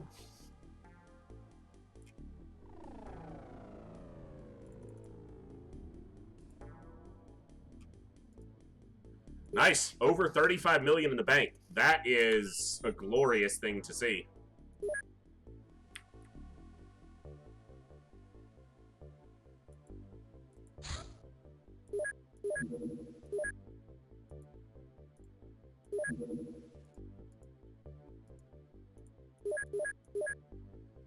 Buds are doing really good. Yeah, finally. Tons of UFO hunting, Vash, and we took out a number of bases, which helped. More bases? We probably could, Kooky. The Muton Elite bases will be difficult, but definitely doable, especially if we take some blaster launchers and, you know, kind of just go to town with the blaster bombs. Have some fun. They may have ethereals with them, but we've been able to handle even supply ships with a lot of ethereals doing psi attacks, as long as we're intelligent about it. Let's look at our score. You know, it's not low. It's probably going to end around 10 grand. We hit 16. What if we take out a couple bases and maybe we get back up close to that 16K score again? I can't build. I don't really have a reason to build any more bases right now, Kooky. I could build some more, because any other base we build is just going to be a radar station. These last 3 slots, if I build them all, will just be radar stations. This was supposed to be, and it's already expanded. This was supposed to be, and it's already expanded, and it's probably going to expand further. But yeah, what if we take on an alien base? What if we go after one of these bases, We take some blaster bombs, and we just go to town with the blaster bombs. And just start wrecking aliens. Let's give it a few minutes and see. Let me dwell on that for a moment.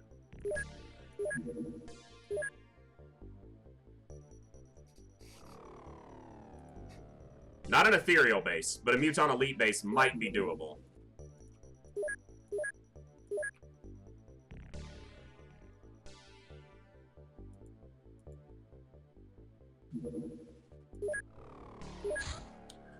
I kind of have a self-set goal of I want to eliminate every base that's active on Earth before we go to Sidonia, even all these ethereal bases. And, you know, taking out some bases is going to be a big step in slowing down the number of ships we're seeing, which will hurt our income a little bit, but I think we're at high enough production income that we're fine. So...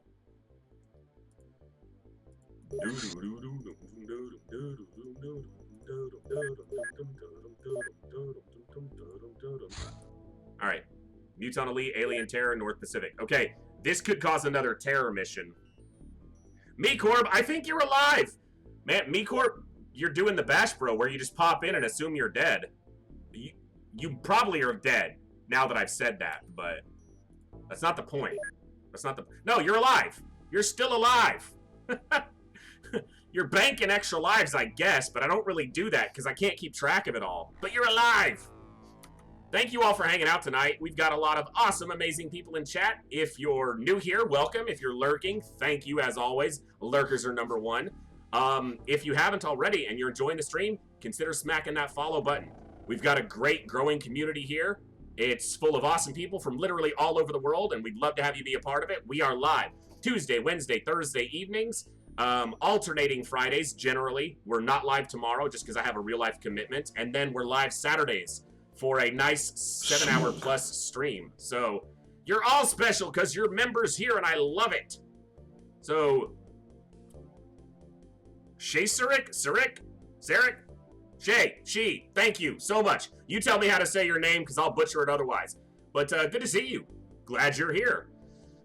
But yeah, we also have a Discord channel that's up and active. We've got people hanging out in there, chatting about all kinds of things, not just XCOM, but the stream, video games, music, movies, books, anything you like. It's a great place to hang out.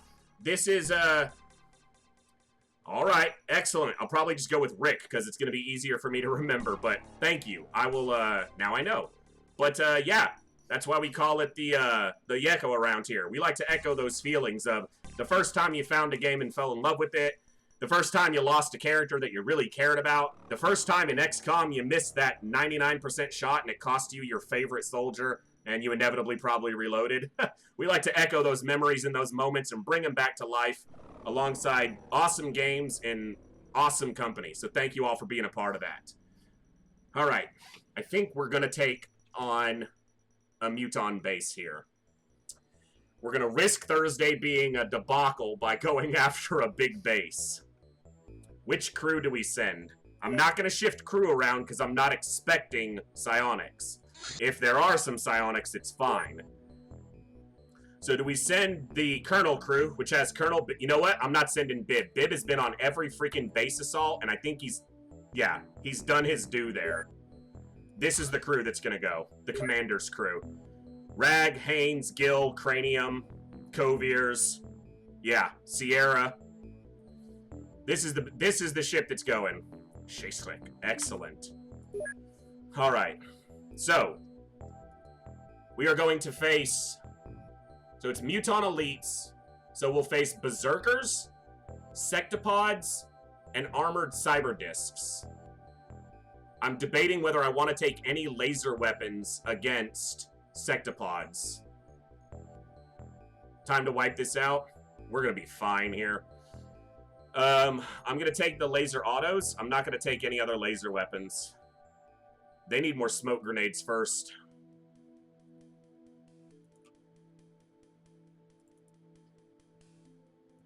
We're going to take the good ammo.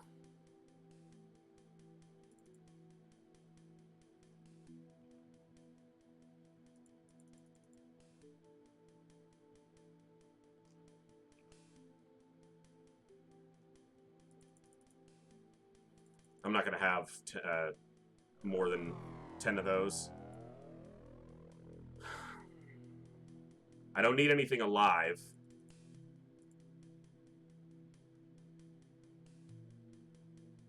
Okay. Snack fridge provisioned and ready for action. Good to see you, Sierra, Zarnia. Alright. I need to buy a few smoke grenades.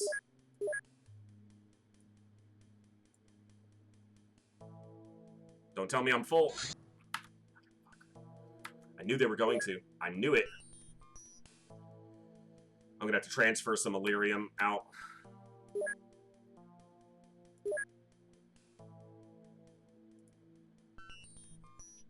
This base that I'm transferring this to desperately needs a crew to guard it because it's now holding quite a large stock of very expensive supplies. So I need to transfer some soldiers over there to guard that base, like some good soldiers. We may retire some people from the field. That's really all the space it opened up? Wow.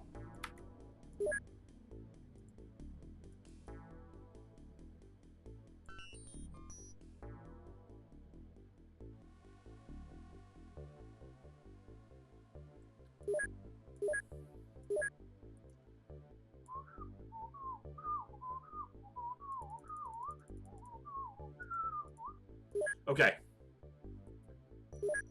Alright, let's get these smokes in. Oh, I've completely forgot. I should probably try to shoot down this terror shit. You know what? If you spawn a terror site, I'll go to it. Just do your thing, man. Now it'll spawn it at night. Watch, it'll be a ship. Okay, so it just did flyby terror. Whatever. I'm committed to doing a base, so I don't care right now. I will shoot these down.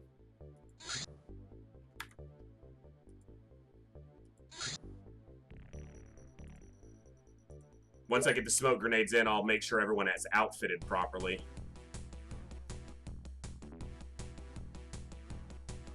So the last time we did a Muton base, it was regular Mutons, and we lost all but 2 soldiers.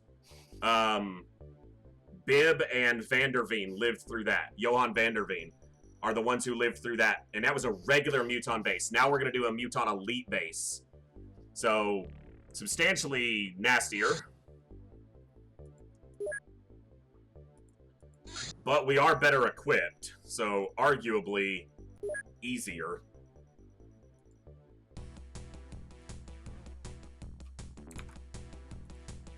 We'll see how it goes. Hey, destroyed it. Finally, it didn't put one on the ground. Okay, here we go. Let's get them all equipped. Everyone's in a flying suit. Excellent. Do I have any crew I need to shift out here? You know, Vash the Snake needs to go on this mission, because we could get him killed right away.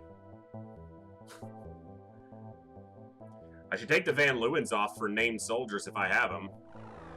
I got Vash. Bike's back in 12 days, 11 days, 2 days. I could wait 2 more days and I could send Buffalax and Vash on the mission. I think I'm inclined to do that, actually. Yeah, let's take them off. For now. Let's put Vash, Buffalax to the top.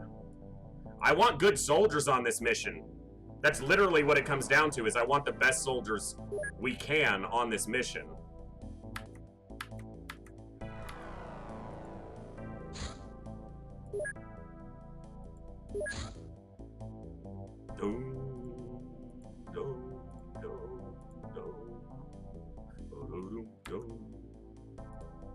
One day, perfect. I can start building a thunder here soon, then. Did I name Union? Oh, I'm sorry, Union. I completely missed that you enlisted. We'll get you in here. I apologize, friend. I was caught up in the thought process of whether we were going to this base or not. We're about to expand this crew by a few people, so... one of these two, right? Yes. Here we go. Is this your first redemption, Union, or have you done one already? I don't think you have. I usually remember if I've seen you die. Excellent. Well, we've got you there. We'll get you on the Thunder once we get Thunder 3 active, which is going to be any moment now we can start building it. Alien infiltration. Ah, son of a bitch. Are you seriously about to start a Waspite infiltration fleet? So this is a Waspite terror ship doing infiltration. That means we will see a Waspite terror ship, battleship, lab ship, and supply ship all doing infiltration. And those are really big ships that I should probably respond to. You're gonna try to put me off doing the base by doing this, aren't you, game? Let's see if we spot the other ones. Yeah, there they are. You know what, but it's nighttime, so I'm not doing anything at night. I'm not doing... Oh, seriously, are you gonna land in the daylight? I should probably get a ship out there. This crew's not going to the base, so... Alright, I should get them following that terror ship. If it lands in the day, we'll do the mission. If it lands and it's in the dark, we'll ignore it and go back to it. It's going into the dark. Son of a bitch. So infiltration missions, they'll land a couple times, is basically what it comes down to.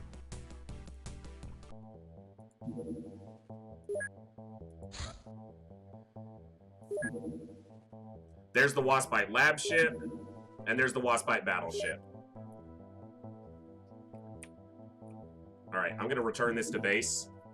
I'm not hitting any of these ships at night, even the supply ship. There's just no reason to risk that. Muton Elite supply ship in North America. Okay, we got a lot of red happening right now.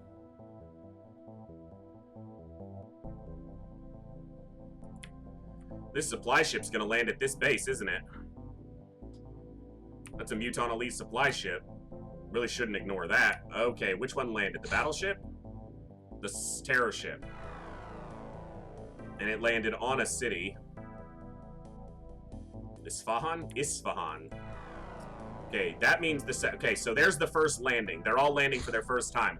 Now they'll stay on the hour for a number, they'll stay on the ground for a number of hours. It's a very small, yeah, we can pop that real quick. And then they'll land a second time, so we should get those in the day. You're telling me there's an alien, there's a Muton Elite base right here? Wait a second, hold on a second. Hold on a second. What? Wait, what?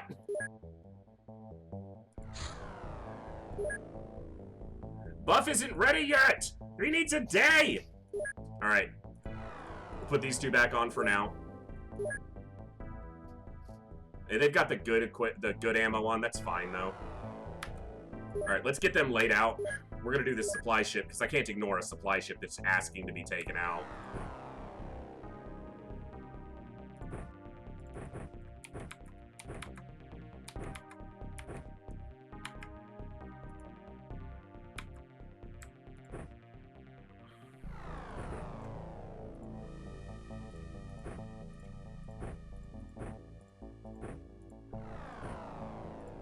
Like, supply ship in the day is just good money. Like...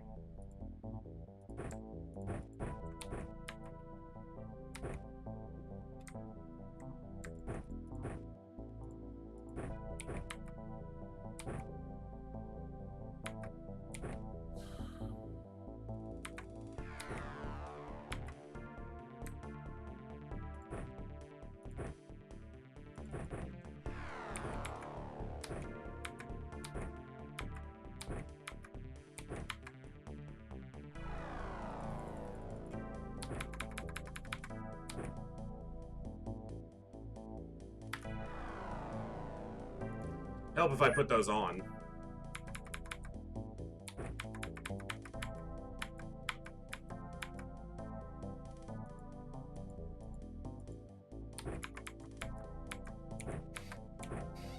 Oh, that's the wrong one.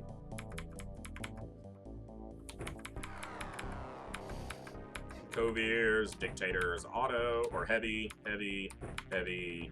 Okay. We're not using blaster bombs against this because this is just a supply ship that we're going to real quick.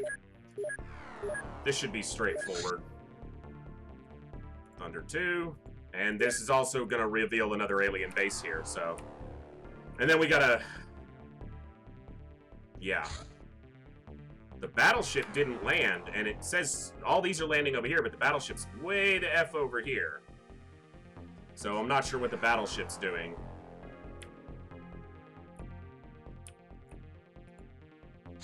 Alright.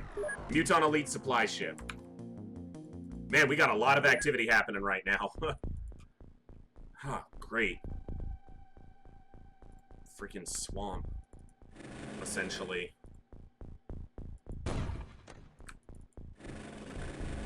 Alright, what are we looking at? Corner here. Gotta check behind all these little trees and crap, make sure there's nothing back there. Smoke. Yes, we're gonna need lots of smoke, Pythons. Thank you. Smoke is life. These are Muton Elites, not as tanky as the Muton Elite Guard by a long stretch, but still not pushovers.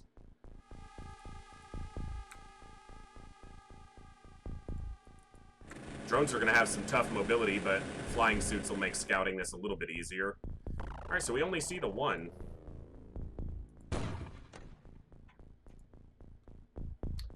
Hydrate. Thank you, Phil. That goes for everyone as well. Make sure you're staying healthy, hydrated, enjoy whatever beverage you have for the stream tonight, and thank you all for being here. I'm going to need another water here in a little bit, because it's hot. Alright, let's see if we can pop this first baddie. I do not care about dispersion of kills. I just want them dead.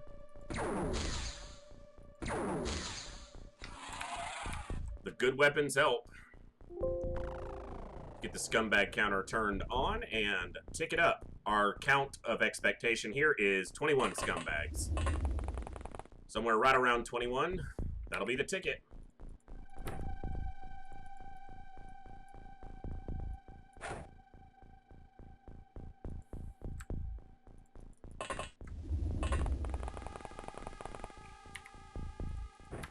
We did see the ship, and given its orientation, the doors are going to be on the opposite side, which is the most annoying.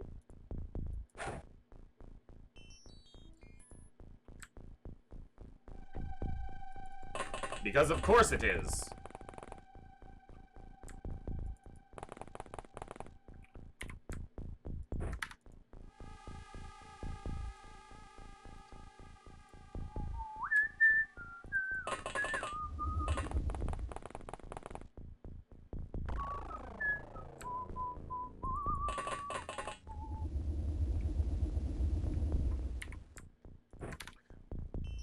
Pilot didn't land on top of the UFO. Today is going to... Yeah. At least he didn't land on, you know... Who knows? Like, in this case, I'd rather be closer to it if it put us on a good angle to the doors, but... That's alright.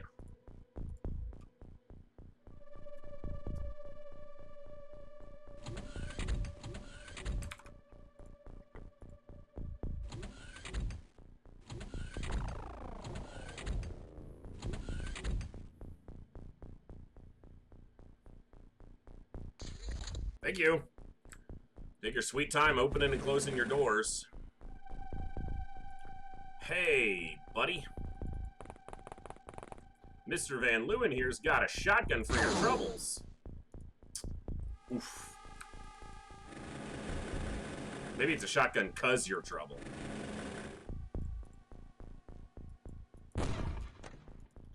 Alright. That's gonna be a tough boy to get a shot on.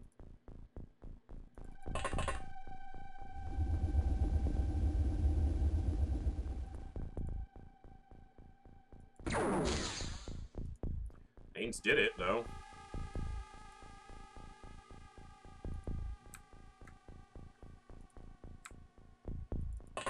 Should have a shot from that same tile. Could just fly on top of the craft and sit there waiting for the drones to spot. That's true. Well, good to know. I guess that makes sense. Van Leeuwen's from line. Okay. Very cool.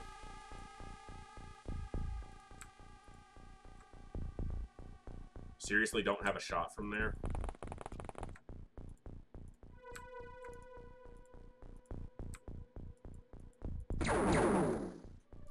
You don't hit any of the trees in the way? Scumbag! Nail the tree, Cranium. Very good. Alright.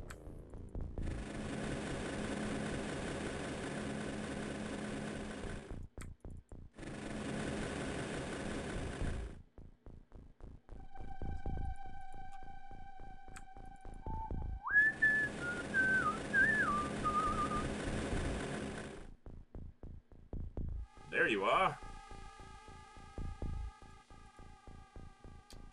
That's gonna be another one that's gonna be very difficult to get a shot on because of the freaking trees.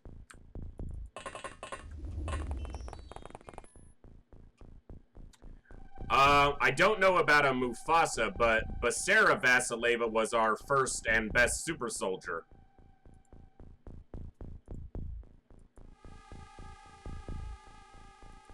She was amazing.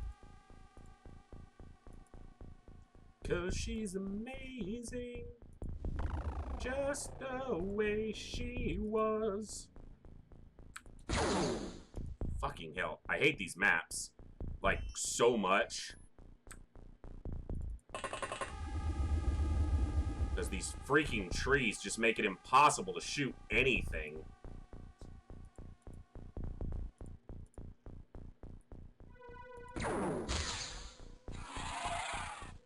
Reg don't miss a damn thing, though. If there's a way to get the shot, he'll find it.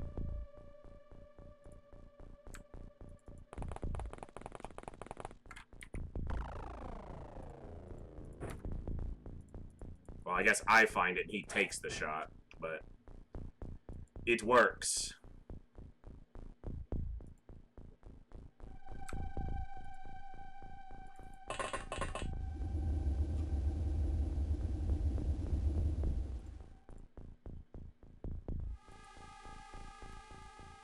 The freaking tree, seriously.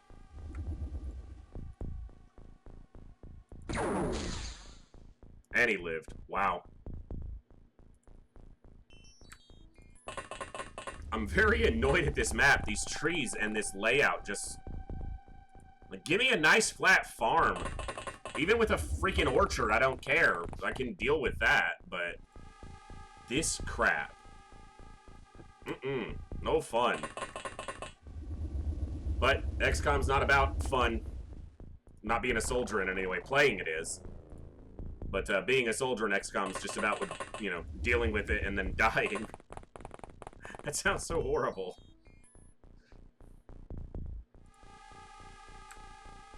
Sierra, no guarding the snack fridge this time. Get off the ship and fight! There's no brain control here. Well, there might be a little bit, but it's not much. You can handle it. You better handle it.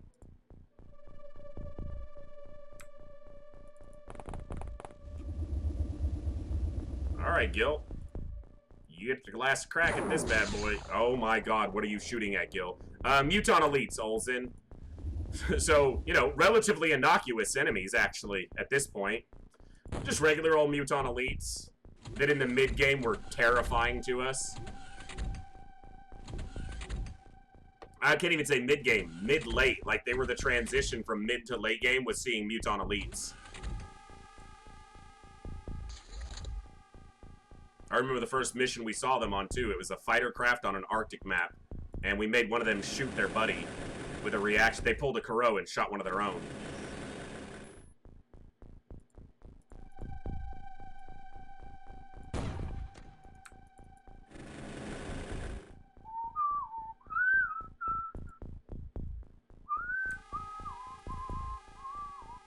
Only mutons. For a moment I was worried it might be sectoids.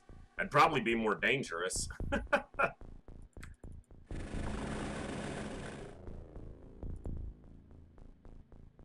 Alright, Hanyes. Ah, he's still alive. Still alive, but he's barely breathing. Cranium? All day. He one-tapped that one. Wow, we don't even have good position to shoot at the doors from. Holy goodness, this is... Alright. This map is cancerous. It's so bad. It's not exactly the type of map I like. That's gonna blow up his body, and I simply don't give a damn. All these trees need to go.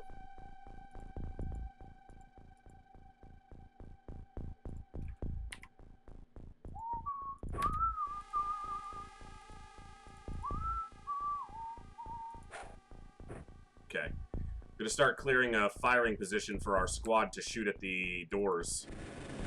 But I'm very likely to go aggressive to the interior with the shotgunners and the the heavies, because this map layout just does not constitute my sanity remaining intact.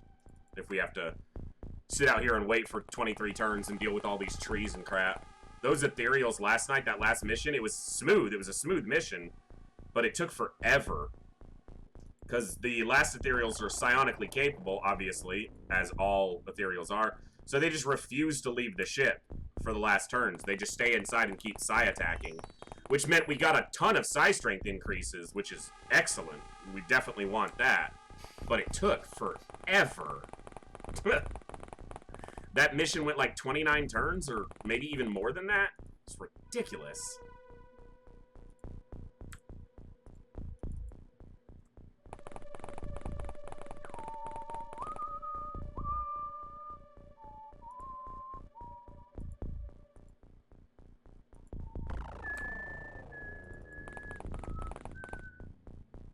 Wow, I'm whistling a lot today. I do that when I'm very tired, so sorry. If it gets loud or annoying, when I'm very tired, my brain goes to whistling as a way to keep me engaged.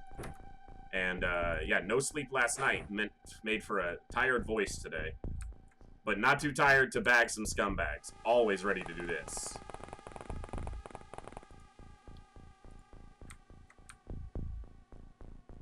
I'm going to kind of go with something Kuro said and fly up to the top, but it's mostly just going to be as a safer way to get to the doors. I'm going to fly up and over with the shotgunners and start ambushing the door. Possibly even standing on the ledge, but we know, Kuro knows firsthand that the aliens will walk out and shoot up onto the ledge because he nearly got his face taken off by a Muton Elite, in fact. So, yeah.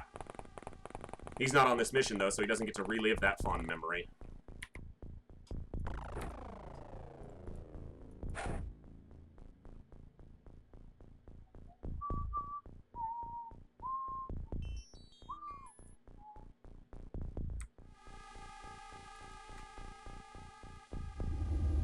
Dictator, and the commander.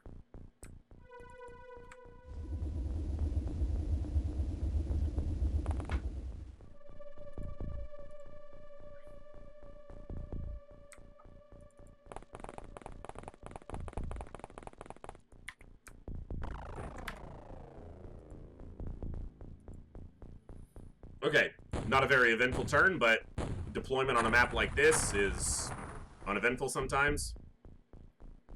Olzen, there is if we use the blaster bombs that we have on board, but blaster bombs are a limited commodity. I won't say they're rare because we have literally hundreds, but I don't want to use them if I don't have to. But yes, blaster bombs are the one thing in the game that's strong enough to destroy the exterior of a UFO. So if you direct hit a spot, either on the wall or the ceiling, you blow open a one-tile area. And that's enough to get inside, so... If,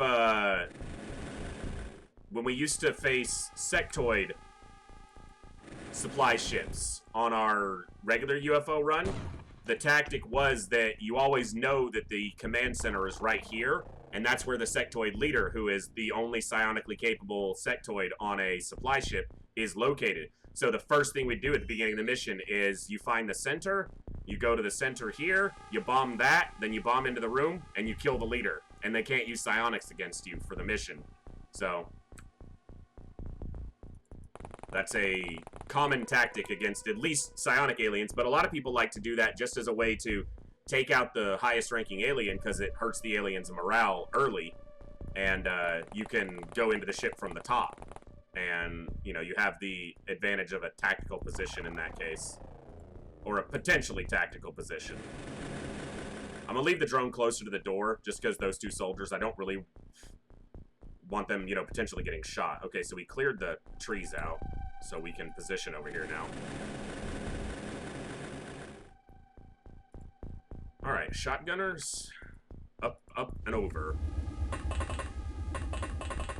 Yeah, you could shoot the hole in the roof and then go in with stun weaponry. Yeah, definitely. Good way to ensure that you get a, well, you can't get a commander on a supply ship, but you could get a leader, which unlocks psionics, and, you know, you do need leaders for a lot of the research as well. And in the base game, you could do that to get a commander on a battleship, because the commander usually stays in the command deck of a battleship. But in this mod, the commanders are removed from everything but alien bases. So they, this mod makes you go to an alien base to get your commander. Not just a commander, but an ethereal commander as well.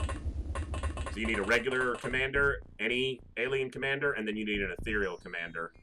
So that's, you know, it's another one of those little things that it seems kind of innocuous at first, and then you go, excuse me, oh, that's really difficult. Now I have to, you know, try to catch that? One of those alive? Tough ask. Hey, scumbag.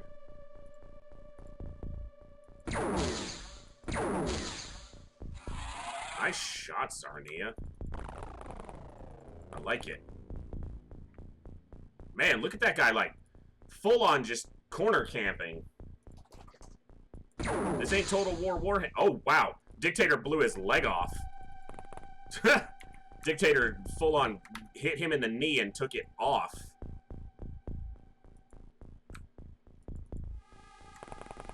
There is not, Olzen. It's funny you say that. The mod author Hellraiser actually asked in my Discord, they were like, what would you guys think about a stun bomb for the blaster launcher? And honestly, I think that would make the game substantially easier, and I don't like that. Like, I like it to be difficult. Because, for example, the armored sectopods, we had to fire between 4 and 8 stun bombs from a small launcher at them to knock them out. But a blaster bomb does 2.2 times as much damage as a stun bomb. So you could take out one of those things with a single, you know, stun bomb potentially from, if you could fire it from a blaster launcher. And if it works the same as a blaster bomb, you have a guided, aimable blaster launcher stun bomb. That would be a little too busted. Rye Party is raiding with a party of 9 viewers. Evening, everybody. Good to see you, Rye Party. Thank you all for tuning in. Hello, Raiders. I'm the voice. Our little corner of the internet is what we call the Echo, where we echo the great games of the past and some new gems of the future, and current, I guess is the better way to say that. We're playing some classic XCOM with the Hardmode expansion mod on. So if you're familiar with classic XCOM, think Superhuman difficulty times 3. And we're playing it on pure Ironman. So, welcome. Hope you're all doing well tonight. How'd your stream go, Rye Party? What were you streaming tonight, my friend? I didn't get a chance to see because I was rushing to start stream because work went late today. Awesome. What were you playing? Give me the deets. Where's my other drone? Monster Hunter Rise. Excellent. Olzen, from the pure number standpoint, you have a chance to one-shot one with a blaster bomb. An armored sectopod has about a 30% chance to die from a blaster bomb. So 1 in 3 times you're gonna drop one with a single bomb, but sometimes it'll take 2 or even 3. But yeah, that's an approximation on the math. Monster Hunter Rise, you know, I played Monster Hunter World, but I just haven't had time to play anything else. So I had to bypass Rise for the time, but very fun games, for sure. Well, I'm glad to hear it went well. Thanks for the raid, and thanks all the raiders for stopping in. We are kind of just meticulously moving up. This is a Muton Elite supply ship, so not the most dangerous, but dangerous. Yeah, for sure. Very fun games. I didn't get Monster Hunter World for weeks after it launched, to the point that my buddy Kutaki and my brother were like, you gotta get it, you gotta get it, you gotta get it. And I finally got it, and we got to play for a handful of game sessions, and then something else came out, and everyone went and did other stuff. I'm like, well, that was a good spend of 60 bucks at the time, but still a very fun game. All right, Vash the Snake, have a good evening. I'll try to keep you alive. I'll keep you away from Bash Bro. So he doesn't shoot you in the face again. Well, I guess he shot you in the side, but... yeah, we'll try to keep you alive. Have a good night. I was gonna say, this is really dangerous. Can we not miss this guy, please? Thank you. Now, without that drone, I really do want to pull back, but they're in a little bit of danger. Get a lot better if you get them later. They add a lot of content during the lifespan of the games, too. That's true. Makes a lot of sense. Normally, when it comes to games of that style and caliber, I wait until there's a couple DLC, or even until, you know, if they succeed really well, till there's a collection or a Game of the Year edition or something like that out. But I just don't have time. I don't have time to play him anymore. Too many scumbags to kill. I have to dedicate my time to saving the planet. With your powers combined, I field an army of soldiers. Alright, so we blew out the trees here, so we have shots to the door. We will line up the snipers to shoot down the front of the craft and get on the door. So anything that steps outside, snipers mow it down. Nice and straightforward. I was like, I'm missing a couple snipers. Here they are. Cranium. Running out of energy because I'm doing a lot of sprinting with these guys, which I don't understand how sprinting in a flying suit costs you a ton of energy, but have at it. You do you, game.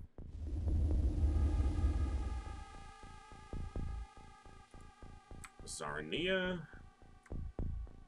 I am bunching up here, asking to get grenaded.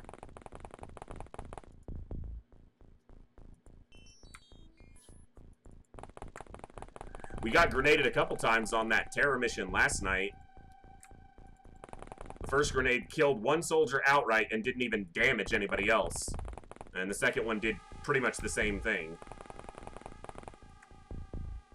Flying suits will hold up to grenades, alien grenades, quite often, but as it turned out for us, not often enough. Alright. Those guys just moved up. Alright, these guys have the most dangerous job.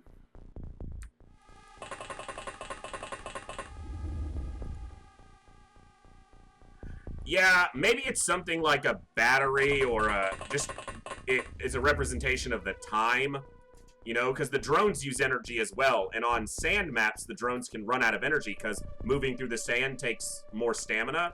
I guess you could say that maybe it's wear and tear, like if they're sprinting through the sand, they're getting a lot of sand in the bearings of the treads, something like that. I don't know. You could probably explain it. It probably still wouldn't be acceptable, but you could get there. All right. A map like this is so crowded with cracked terrain that most of the aliens are inside.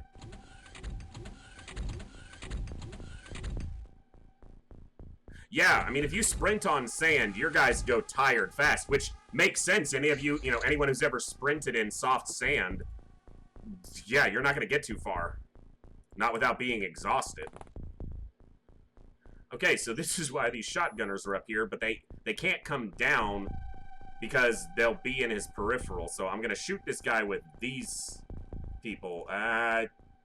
See, I'm crossfiring my own people now, because if they get a stray shot, it could kill one of my guys.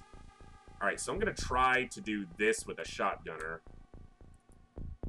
See, they have to move off to the front. That I don't like, because then they get spotted.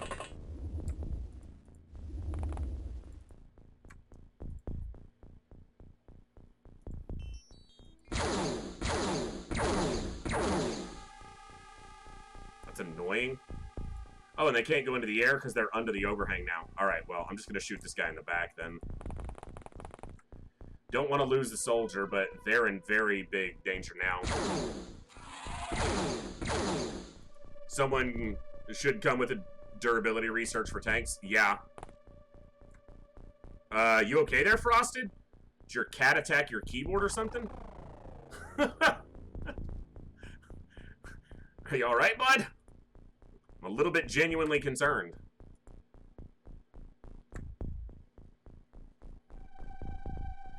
Yeah, that would be a way to explain it, Olsen. Like a fuel within a certain time frame, it can only consume or burn so much fuel.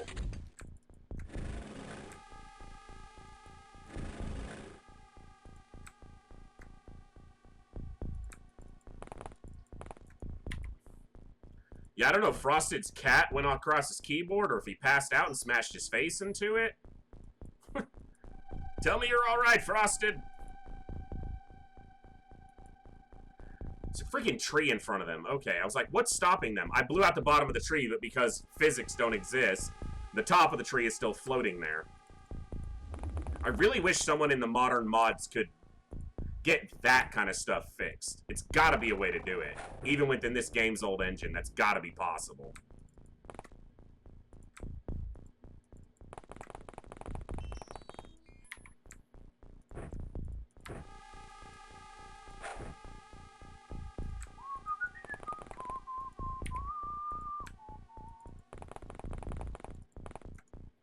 Okay, this is a precarious position.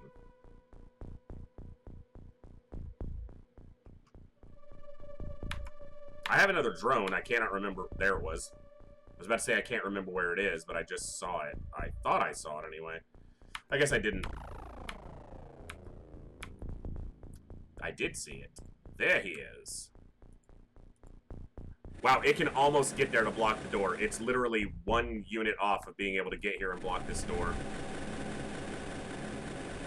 So they can't just fly forever in a semi-buff, since you would be able to make flying not take energy. Well, Olsen, you could make it, you know, to where it regenerates a certain amount a turn, just like ammo, you know, to where it's using some sort of compressor to add air from the environment into the tank, and that's what allows it to, you know, to mix with the fuel so that you create an actual combustible fuel for the thing to fly, but it has to work to get that back. That's the only way they could make it into a contained unit, was to design it like that. You could lure it out something like that.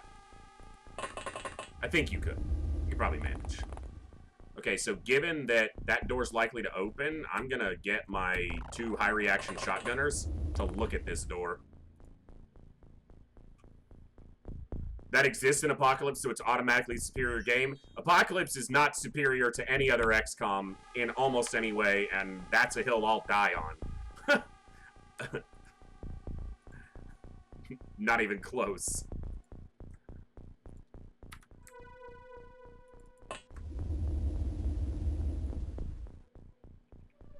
Alien physics are hard. That's true. That's true. I think that's a fair assessment of the situation at large. Alien physics are hard. Oh, please don't die. I don't want a lot of people dying this turn. Please don't die. Nobody died.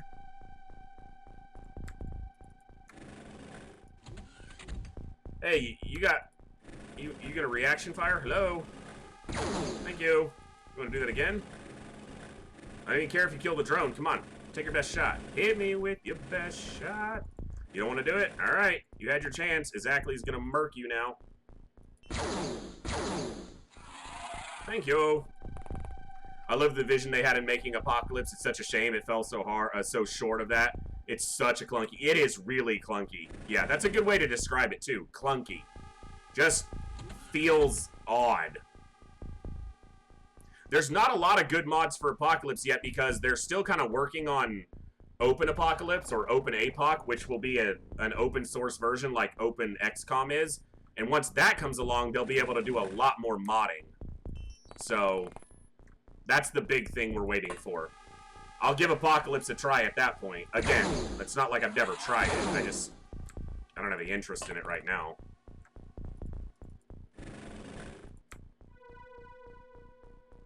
Hello there. Hello, Zarnia. Hello there indeed. If simulating gravity or physics for stuff falling down is impossible, then surely there's some way to make walls and trees get destroyed if the part beneath... That's exactly what I'm thinking, Olsen. Even if they can't make them fall down, if the point of it that's touching the ground is gone, like, just have it disappear. You know? That'd be fine. And necessary, honestly. What bugs me is I have explosion height 3 on. It's like, like, this should all be gone. That's 1, 2, 3. Like, that should all be destroyed.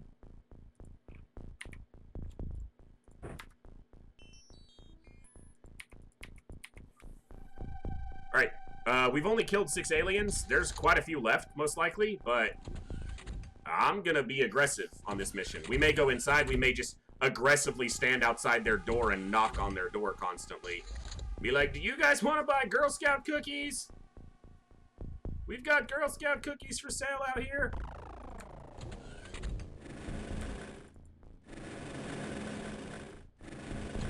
Alright, I should use the drones for scanning.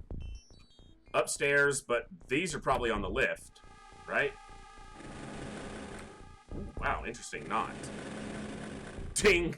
Ding dong! Blam! Yeah, pretty much. Ding dong, shotgun.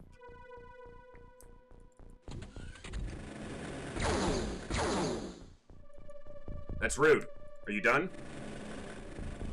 You got another one? Come on, you got one more in you. That's what I'm talking about, buddy. Good job. Now, Garrett Van Leeuwen, Garrett of the Lions, as we have been informed, is gonna murk you. That's what I'm talking about. It feels good to aggressively assault a ship with shotguns. Haven't done it in a while. Oh, you know what? Exactly. You come over here. Gotta send the Van Leeuwens together. I don't know if they're husband and wife, brother and sister, cousins. They share the same last name. We're calling them relatives. They're probably not. But they get to tag with each other. And we'll send the other 2 shotgunners together on the other side. And they will both teams be supported by a fire support team of 3 heavy plasmas and 1 scout drone. That's 2 heavy plasmas. Let's make that 3 with Sierra out of the snack fridge and into the supply ship.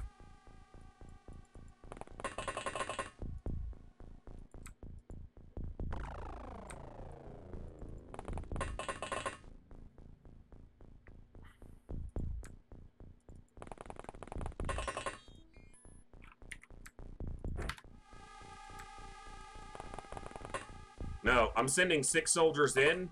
There's a very good chance that 3 of them die. Well, I'm sending 12 in. So I guess up to half of these could die very easily.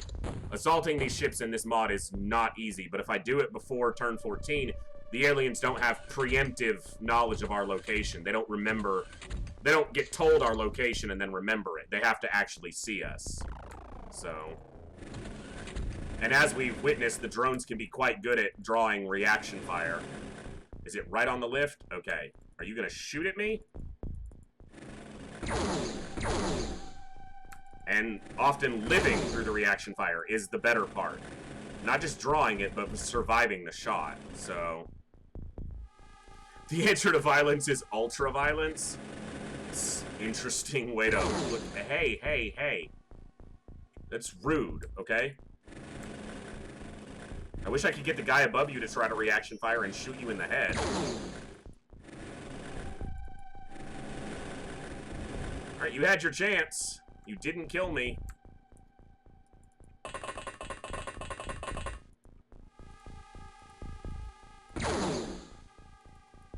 I had my chance and you're alive. I'm gonna step this way. All the way. Lenny Van Leeuwen. Oh my god! Now the good thing is the drone will likely draw their attention. Oh, you're not at the door. Jad is. We still got chances to kill this thing. I'm not overly concerned. Because Jad is amazing. Hey! You want to not blow out that panel? Because that could have been a good spot to stand. Alright, soldiers are definitely a risk here, but I said it myself, going into the ship is going to risk our soldiers. We understand that. Ooh, God, my shotgunner's over here. Everyone is low on energy. Okay, that's a little bit bad. That's a little bit more than a little bit bad. How many times can I say a little bit in that sentence?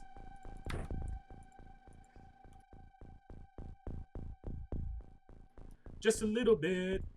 Excuse me.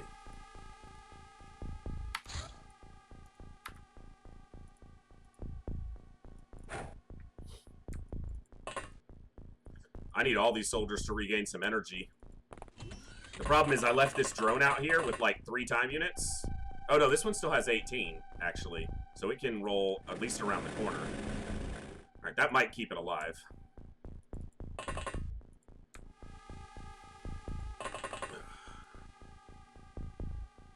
Alright.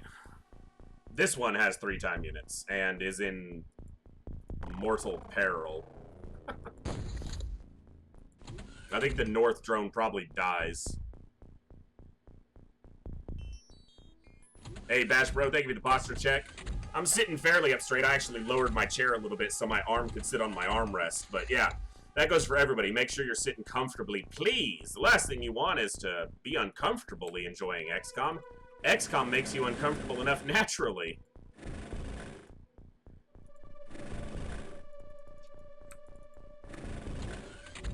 Oh!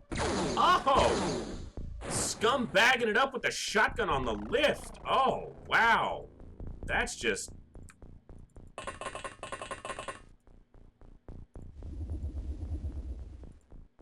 That's just the dirtiest... I gotta auto-shot this, which means they're stuck there for the turn. So, mama might die. Oh, the damage, Timmy.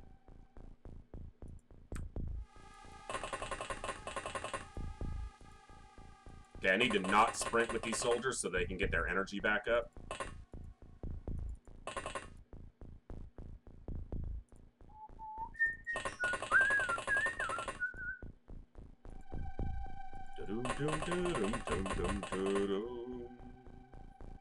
Don't die! Timmy number 2. Which door are you standing at? Neither. Alright, let's scan. So there's going to be some there and some here.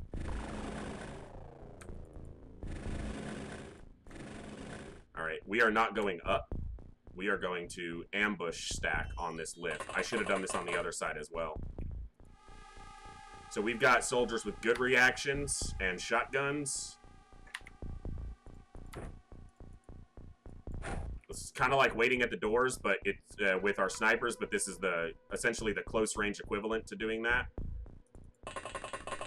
Get close, line your shotguns up on the lift, because they can't shoot you from the top unless you're in the adjacent tile, so they have to come down. And you should get reaction shots before they can shoot at you, so... Generally, from what I've seen, Phil, when it goes out of sync, it's probably on your end, and refreshing will usually restore it, but let me double-check my end. It looks to be in sync on my end, so... if you just refresh your browser or whatever device you're watching on, it should clear it up.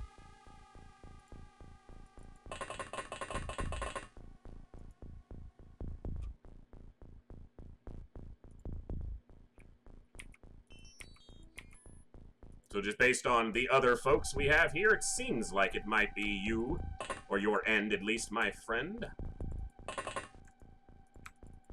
Alright, Mama don't die. Mama bear live! No, you asshole! He shot Timmy number 2. No, not at all. No problem in checking.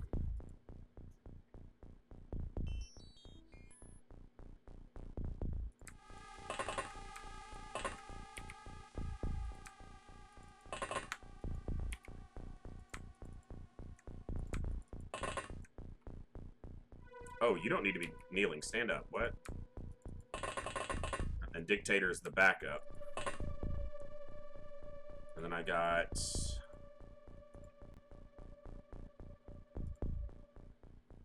Okay, so I need to do this. You need to step. Zarni is the backup over here. You step here. You step...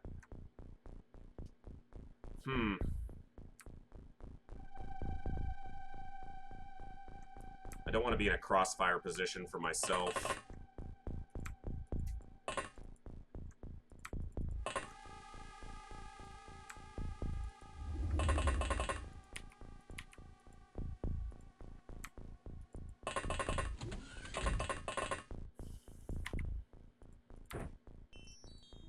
this is essentially a faster version of waiting outside. They come down the lift, they should get shot by the shotgunners.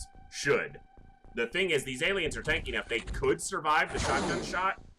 He just threw a grenade at us before he got shot. So we'll see if that grenade killed... See, that's 2, though. That's what should be happening. But the first one got a grenade off. Now, the grenade might not kill us. It might not even hurt anybody. But it could kill all of them.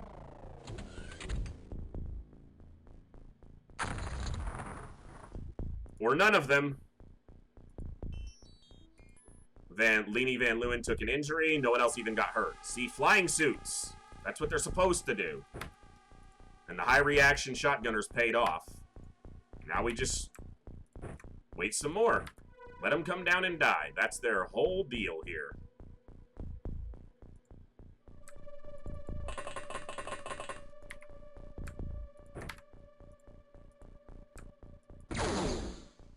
Now they've got an open shot. They'll have smoke on themselves, but they might get a reaction shot off. I'm gonna do the same here.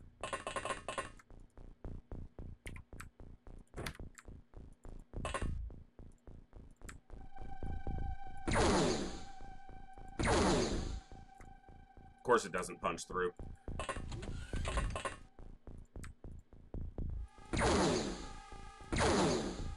Thank you. I just double smoked the same tile.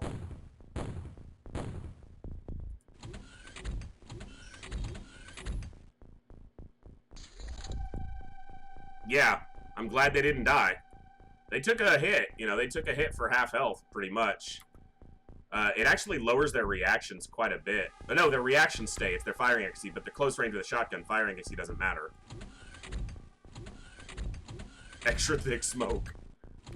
Oh my god, the emotes, guys, the new emotes that are being worked on right now by the artist, they're going to be so awesome. You guys are going to love them. I already love a couple of them. Like, I love them all, but there's a couple that are just so perfect for what I was envisioning. And I gave them like a basic of what I was looking for. And they started doing some sketches and said, what do you think of this? And I'm just like, oh my god, you've already nailed it. They're going to be so good. Can't wait till you guys have access to those. Shouldn't be too long. But I told them not to rush either, because, you know, I'm not in a massive rush to get them. So I'm just making sure we don't have anyone hanging around outside or anything we've forgotten. So, alright. Here's where they go aggressive. Turn 14. This is where the fun starts. Should just be rapid fire, death over the end turns for the aliens, not us. Hopefully we don't get another stupid grenade like that, and hopefully if we do, it doesn't kill anyone.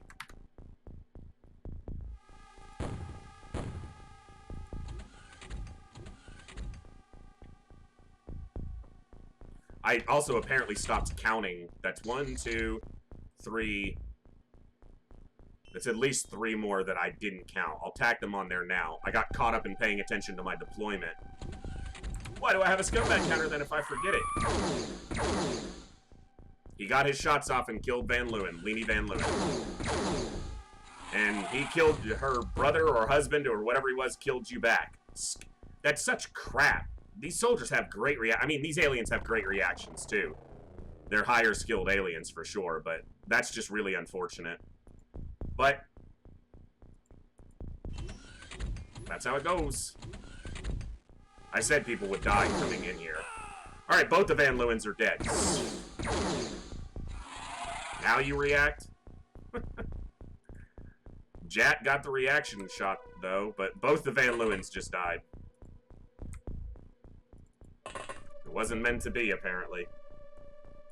Well, they died together. Something poetic in that, I'm sure.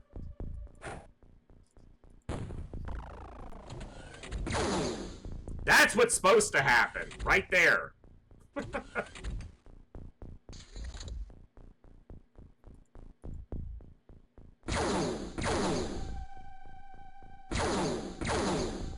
Holy crap! How many freaking shots are you gonna get off? I'm pretty sure that was Mom. That was Mama. Nope, that was exactly. You son of a bitch! You killed exactly, you dirtbag! Ah.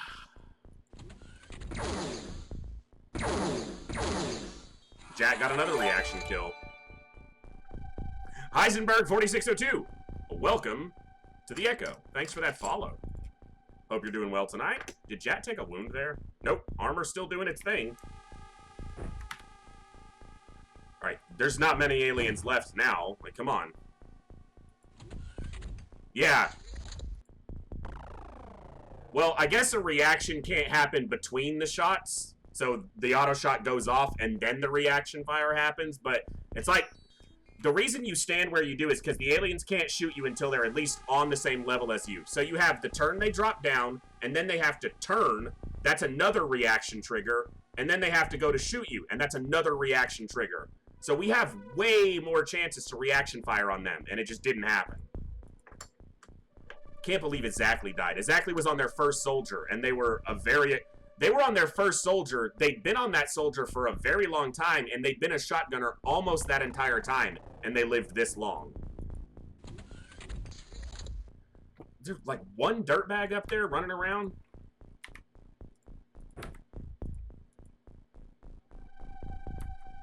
He's here.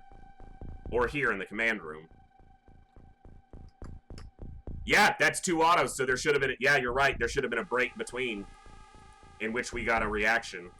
Or at least an attempt at a reaction.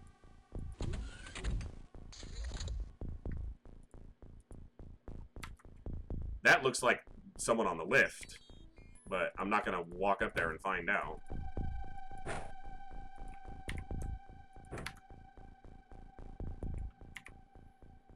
I said coming in here we were going to lose soldiers if we did this aggressive strategy instead of just standing outside. But, you know, you got to mix it up sometimes. The only problem, the biggest problem with this isn't even that it sucks to lose soldiers. It's that this was the crew that was going to go to the base. So now I have to shift some soldiers around if that's still the plan. Because I'm losing a couple of my shotgunners. So he's coming to this lift. Open the door to the lift. So he's either here or here. 5 tiles up, 2 tiles to the left. That is 1, 2, 3, 4, 5. 2 tiles to the left. He's standing right here. I can walk up and try to shoot him, but I risk getting shot myself to do that.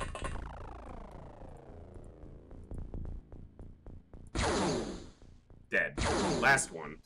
Okay. Well, we took a couple losses there. It's unfortunate. Yeah, 3 operatives. I don't care about the drones. It's a good recovery still. So it's going to be Exactly and the 2 Van Leeuwens. Rough. Very rough. That was 3 of my shotgunners, too, which are very important in base assaults because of the close proximity you fight in.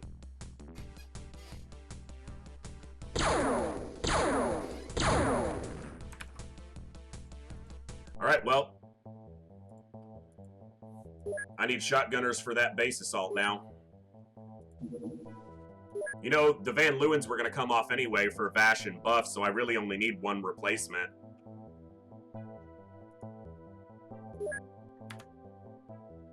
I got a squatty here. Let's see if there's a better shotgunner, though.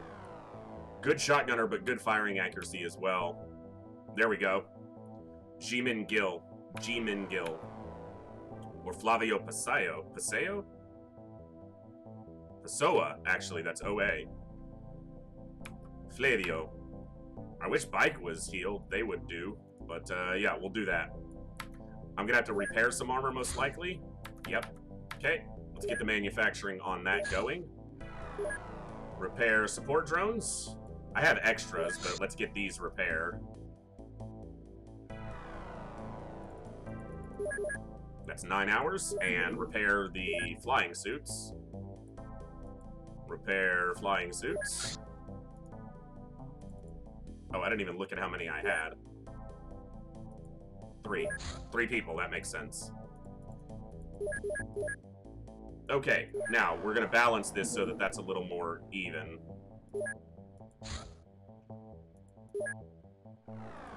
Apparently, it's going to take a lot more balancing. Perfect! They'll be ready in 18 hours. That'll give Buff a chance to get healed, and then we are going after a base. Now, they landed at a base, so if I fly this Sky Striker over here, is it going to show me an alien base? Yes. Alien base 11, so this one's actually been here a while. Because...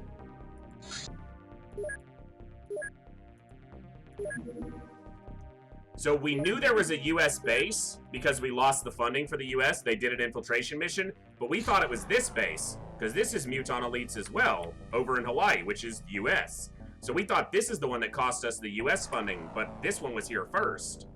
So that's bases 11, 16, 13, tracking if we're missing any, 15, 14, 10. So 10, 11, so we need 12 and 14 to show up. 14, is this 12? Okay, so it looks like we've accounted for all the bases. Now, we still have this Waspite crap going on. This crew is ready to respond to the Waspites. Man, we might not get a base tonight just because of the fact that we've got all this crap happening right now.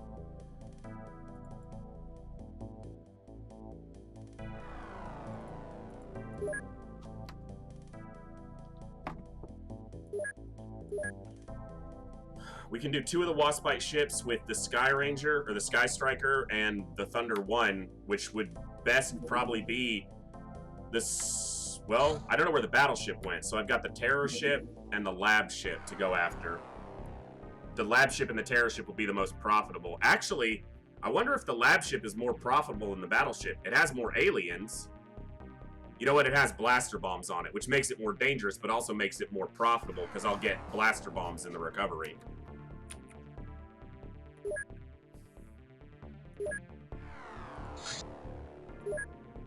Alright, we need a soldier here. And I got a couple people named here, so let's get them on board. I need to get Union on. Do I have anyone I can take off? Not yet. We were trying to get a Thunder bill over here, but it's not going to happen before these missions do, so...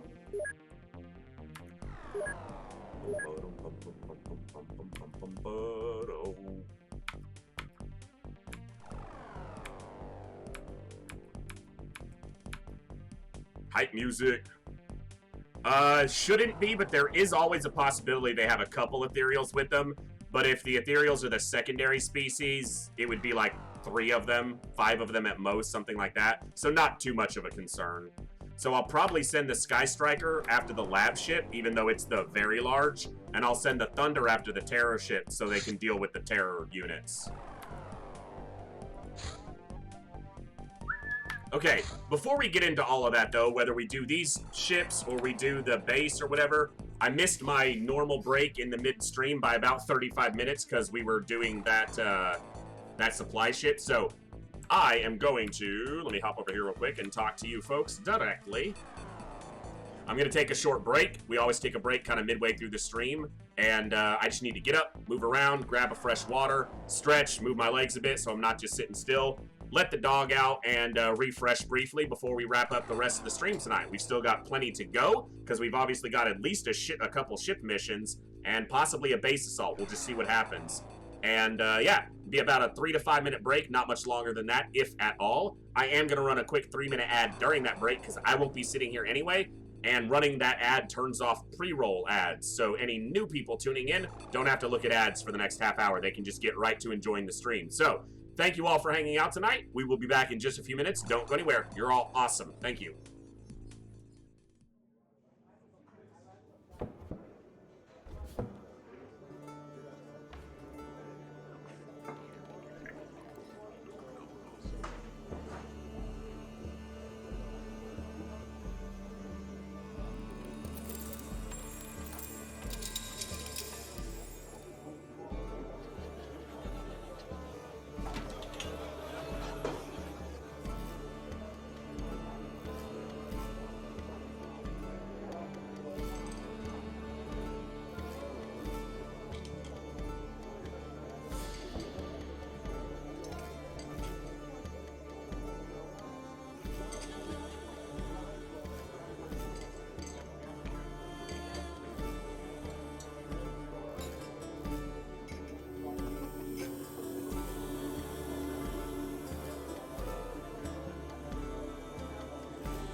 Okay, thank you ladies, gentlemen, and everybody else for your patience during that very brief intermission. Just had to get up, move around, grab a new water, let the dog out, and get ready to take out some wasp bite ships. Now, wasp bites are, the game describes them as frail. They're definitely not as tanky as mutons or muton elites, but I don't know if I'd categorize them as frail.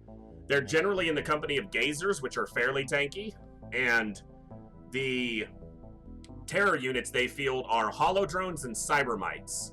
The cybermite explosion isn't a problem, but the cybermite melee attack is, they basically blow up like little cyber discs, but they're a little silver bug, and they do a melee attack which can actually one-shot a soldier even in a flying suit. But if we fly, they can't hurt us. So as long as we remember our simple strategies, we can avoid dying to them, and that is good. So we're gonna do that. They will be on the terror ship and the battleship if we see the battleship. The thing is, the battleship went up here while all the other ships landed over here, which was very odd. So what I want to do is go see if I see it on the ground with the Retaliator. Plasma cannon! Ha! Finally! Finally! Oh, that's amazing. We needed that so bad. Alright. Let me take a quick look at the research tree here. I gotta decide whether I'm pursuing the tanks or the advanced armor. And I think I really want the tank. Like, a lot. Because I haven't been able to make enough use of the tanks because our alloy tanks are just too weak. Even this late in the game, they just get blasted too easily. But a walker tank or a hover tank is going to be a quite formidable monstrosity to field. Alright. I'm going to do...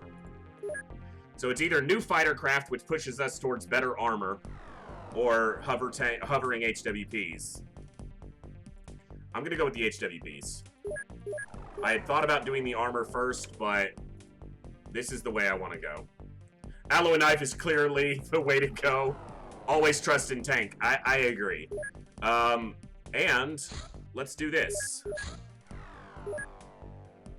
Now, we have to be careful with these plasma beams. They cost a chunk of Illyrium to make, and if a Retaliator gets blown up while wielding one, they also cost $500,000 a pop. But let's start getting a couple put together.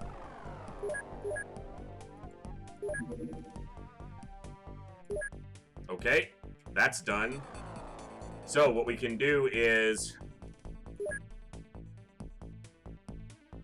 Okay, this will delay us going to the base by a little bit, but that's not a problem, actually. Because we're about to have to do these ship recoveries. And I could send these guys in a Sky Striker if I wanted to.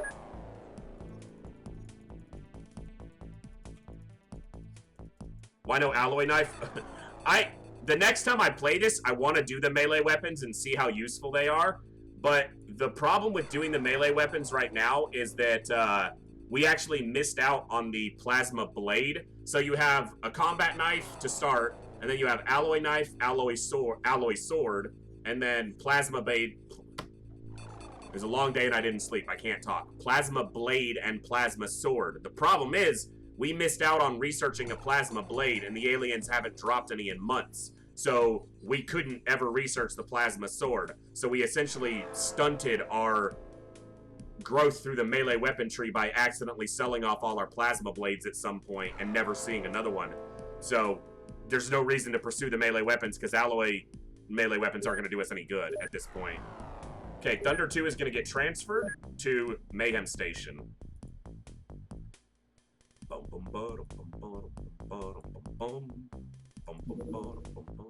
Oh, not...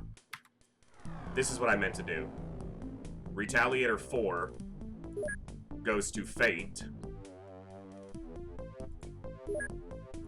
That opens up a hangar. Thunder 2 goes to Mayhem. Music!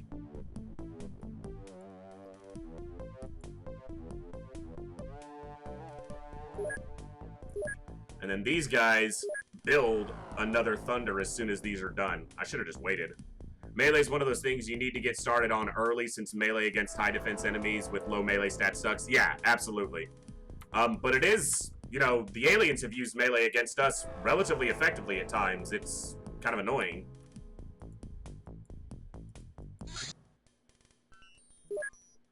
Okay. This is the terror ship. That's the lab ship. That's the terror ship. Okay. Thunder 1. I need to wait, or else they're going to get that at night. And that could mean it takes off, but... Alright, Thunder 1. Terror ship. Where did the battleship go, man? Like, the battleship should land as part of the infiltration mission. And it clearly hasn't. Or at least not that we're seeing. I'll scout it with the Sky Striker. In the event that I don't see the battleship, this Sky Striker will be... I'm going to go close to this lab ship, but I'm not going to target it yet.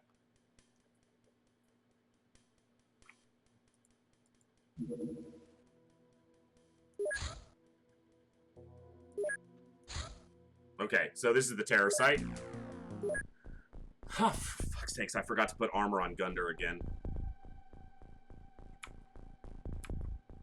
The long day is clearly showing. Now, I'm not going to use blaster bombs against these guys because it's a terror ship. If it was a battleship, I would go blaster bomb offensive against them. But given that it's just some waspite scumbags... I literally, I'm an insomniac to begin with most of the time, but this morning, before I fell asleep, I looked at my phone and it was 3:42 in the morning, and I get up at 6:40 for work. So, I got less than 3 hours of sleep. And I'm used to operating on very little, but it's clearly showing today in my decision-making. Alright, what do we got? Gazer. Waspite. That's a waspite. Okay. So, I need to stay in the air to avoid the cyber mites. That's pretty much the primary thing here. If I do that, we're gravy. Scumbag counter is activated. Oh, come... There you go. Wow, and he lived. I get it. I get it.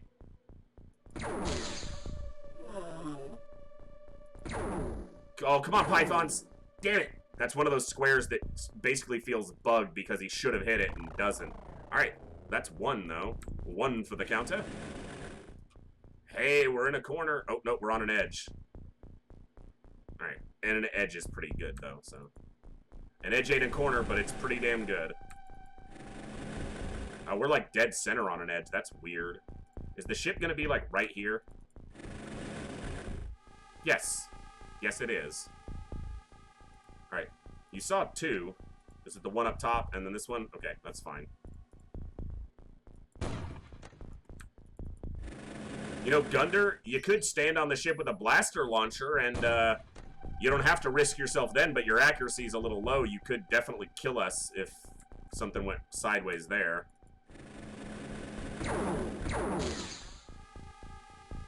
Rude. Like... He's in smoke. How do you have... Like, that's a full line of smoke.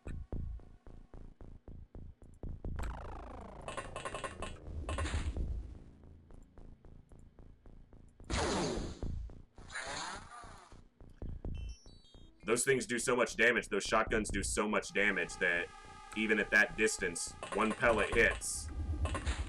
Dead scumbag. Ms. Reese Wade. No line of fire.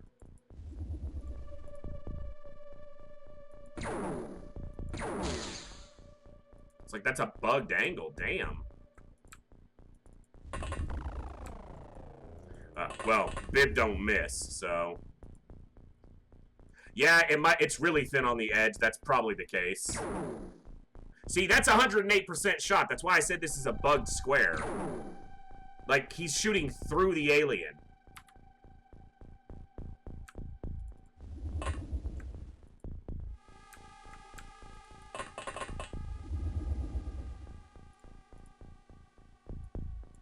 And now you don't have a line of fire. Of course you don't. You get one shot here. 114%. And it doesn't hit. Alright, those are the things. It's not the game. It's not the deaths. It's not the difficulty. That's not whatever bothers me. It's crap like that that bothers me. That gets me annoyed and angry at the game.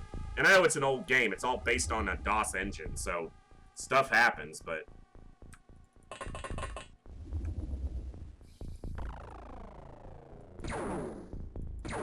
Like, there's no way. We even hit it once. So why are you not... The shots are going right through it. I guess I should stop taking the shots since they're clearly not going to hit. But I'm too stubborn to do that. Oh, I can't shoot there. Not even close when I forced it. So I guess you were right. You couldn't shoot there.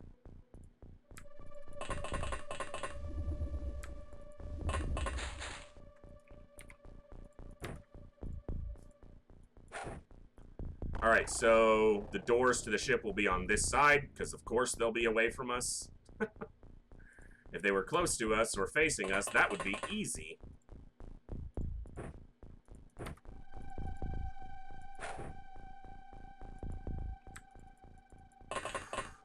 I'll get Gunder to pick up a longer range weapon so he can at least try to shoot at something. Get that squatty rank, or that recruit rank off his back and get squatty promoted. I mean, that's the thing. These aliens will survive a alien grenade most of the time. Wasp bites, the game calls them frail, but in my experience, they're not that frail. I've chucked a couple smoke grenade or plasma alien grenades. I've chucked like 2 alien grenades at one before, and it lived through both of them. So they've got 70-ish health and quite a bit of armor. Hey, Poe. Good to see you. Hope you're doing well today. Just in time to see some scumbaggery go down. Not enough time units. You have 1 time unit short, aren't you? Son of a gun, that's annoying.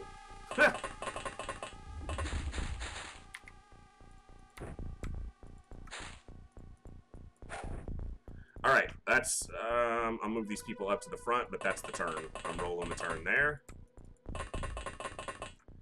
If a Cybermite walks up to me, I'm going to be annoyed.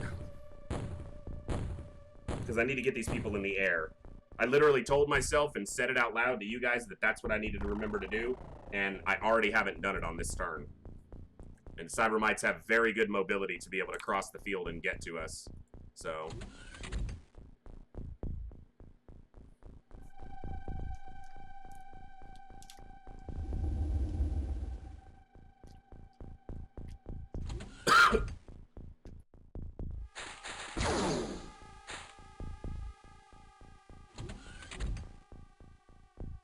And that was the Cybermite. Tried to inhale my water, apparently.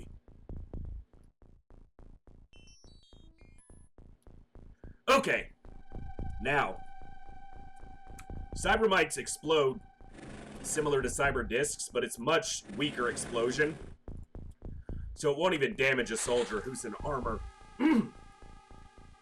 But they have a strong melee attack, and it will destroy gear if they're close to it, so...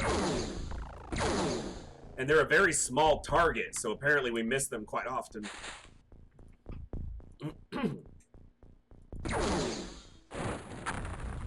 But they're not overly tanky. They're pretty fragile, so... Okay. This would be a great place to deploy.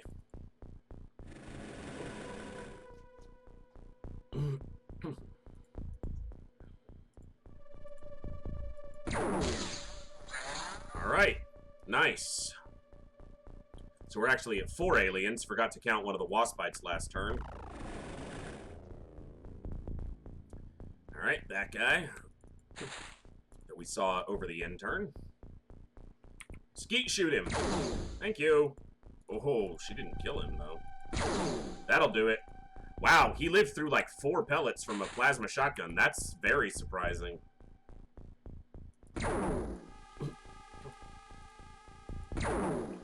And none of his pellets hit at all. Alright. Okay, game. If you say so, I guess I gotta take your word for it. He's down. He's down for the count. Now, I was gonna say, let me scan. There's a cybermite standing right there. Alright, snipers should be able to hit these things, even as small as they are. And pop them. Very nice. Now, let's see if there's one close to us. That's mine. That's inside the ship, it looks like.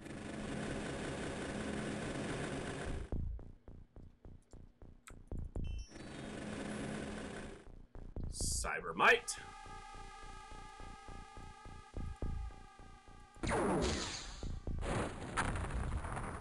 The first time we encountered these things, you know, well, they've been dangerous regardless, whether it was early game or even mid game, because we did a wasp bite base last week sometime, or the week before, and we lost a couple people to melee attacks from those things, even in flying suits. Apparently their melee attacks are super strong. Or, well, and XCOM soldiers are always tagged as being weak to melee, for whatever reason.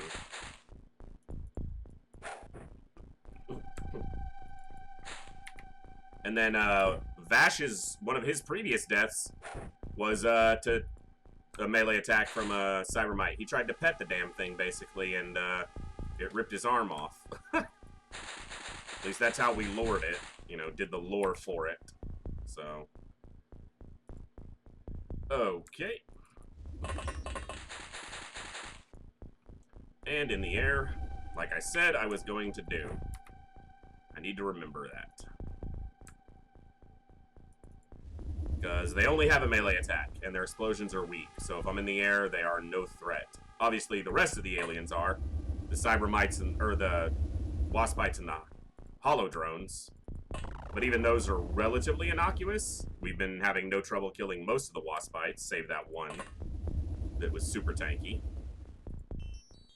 And hollow drones are annoyingly tanky for what they are, but not overly dangerous. They fire a laser style attack that, you know, it does okay.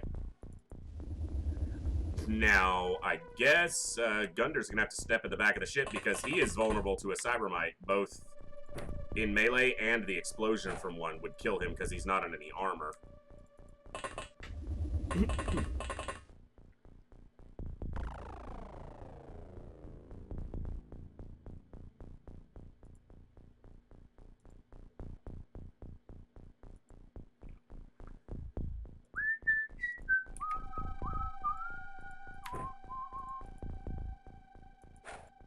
Cool, you actually got smoke on that thing. I didn't expect that to work. Taking them down. Getting rid of a lot of the cybermites early is nice. We killed 3?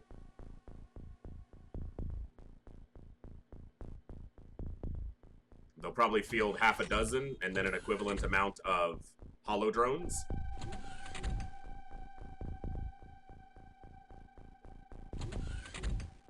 We're waiting, scumbags.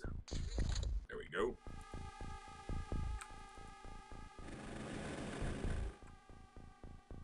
What do you see? It's a wash bite. That's why I put snipers on the roof.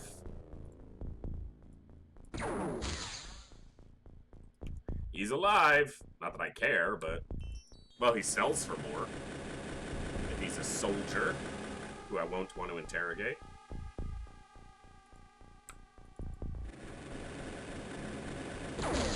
That's a hollow drone.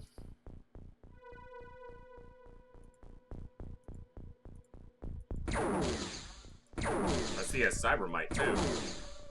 So actually, I want to kill the cybermite first so it doesn't blow up the hollow drone corpse when it dies. Wow, it survived that hit. And then, of course, was missed.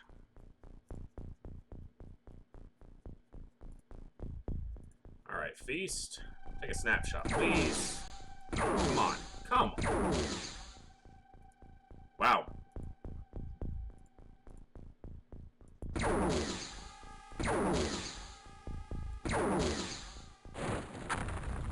These things are fragile. We talked about this game. We literally mentioned it.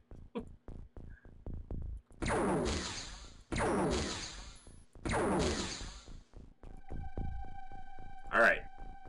This crew's not exactly performing right now. Time for nearly midnight stacks in UFO defense? Absolutely. Old bad name. Good to see you. Jersey. Yes, we do have blaster launchers. We haven't used any yet because we haven't had a need to, but we do have them. We're ready to... They're even on this ship and ready to go. Apparently, I'm going to start using them against hollow drones because those things are tanky. As all get out. Oh, look at this fucker. Really? And he dies to a single pellet. The game is so innocuous. Hallelujah. Yes, indeed.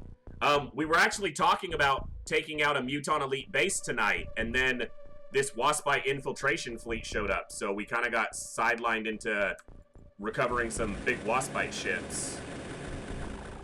But yeah. If we don't get to a Muton Elite base tonight, that's going to mean that Saturday's stream is going to be 2 or maybe even 3 Muton Elite bases. So, yeah. And I'm just going to blaster bomb the ever-loving shit out of them. Like, I don't even care. Firing a shotgun into the smoke and getting a kill is a mood. I agree. I agree entirely. Alright, Bibba Sparks. Bib, who's the greatest arm in the galaxy, and one of the greatest shots. Alright, I need to get people in the air to get them away from the damn cybermites, and I keep forgetting to do it. Like, all these people just shot and used their time units, and they're on the ground. But, of course, my people are almost always firing into smoke because we live and die by the smoke. Well, we mostly live by it. We don't like to die by it, but it's happened. I mean, these cybermites, for example, getting way closer to us because of the smoke.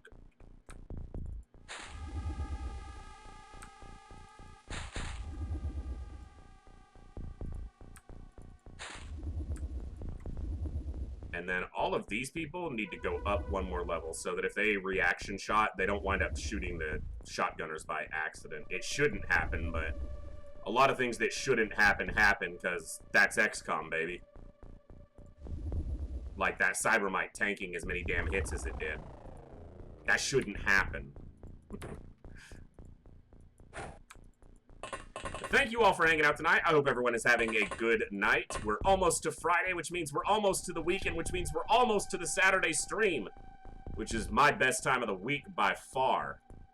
Can't wait already, and I still got to go through work tomorrow. There won't be a bonus stream on Friday this week because I'm going to be working on the YouTube channels pretty much all evening tomorrow. I'm going to be working on the YouTube stuff. I already put a smoke there. That's right. Bib did that. And I already put a smoke there. All right, cool. I'm smoked up. Which means we're closer to next Monday than we've ever been before. Shut up, Sierra. Why you gotta do it like that? You're about to go into this ship single-handedly, Sierra. No Twinkies this time either.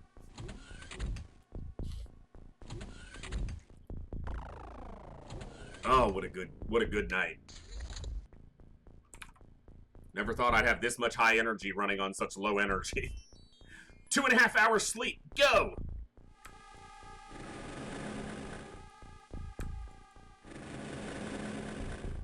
Sierra, you're already... What are you doing? What are you doing to me? You're still alive. Oh, you're just preemptively getting ready, huh? You know, I'm just sending those points back to you here in a minute. I mean, technically he could get a little bit closer, yeah, but I wish he would have been on this side so I could see the damn doors. Because as it is, this sucks. We can't see shit, Captain.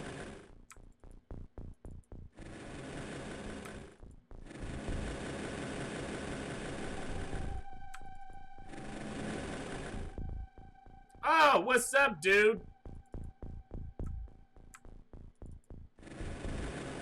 Normal sectopods.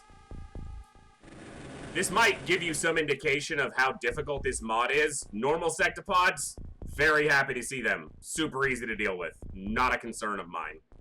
And in the base game, sectopods are like a nightmare to have to deal with. Here, I'm happy to see them. Very happy to see them. Because it ain't armored sectopods, and it ain't chrysalid spitters. And it ain't muton berserkers.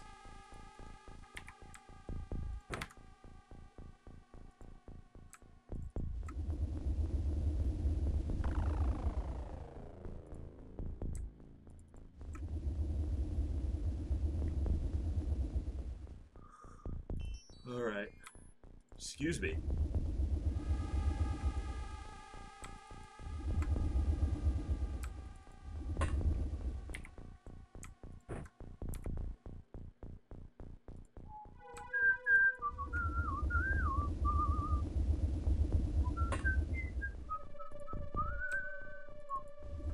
We're just gonna go up and over the top so that we can see the doors, so that we can shoot the scumbags.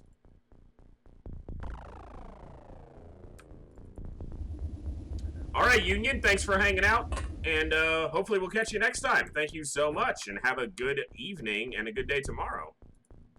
It also isn't psychic assholes using mindfuckery to launch blaster bombs into thick smoke. Yes, Olsen, exactly. See? And normally, you know, sectopods would be, you would see them with ethereals. So, you know, that's the other thing that makes sectopods so terrifying, is that in the base game they're accompanied by ethereals. Out here, the ethereals got the even beefier armored sectopod. So, yeah. Oh, wow, you see one from there? Oh, it's a hollow drone. That's cool. Double drop smoke there. And I bet these snipers... Oh, come on, tell me you got a shot on this bad boy.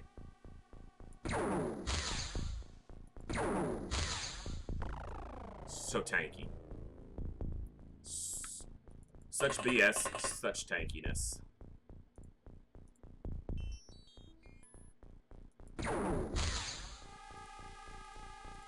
I still don't know what these things' damage resistances are, but they're apparently substantial is what they are.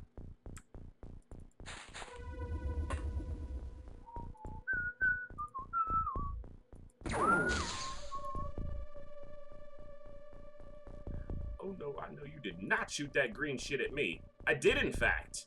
I really did.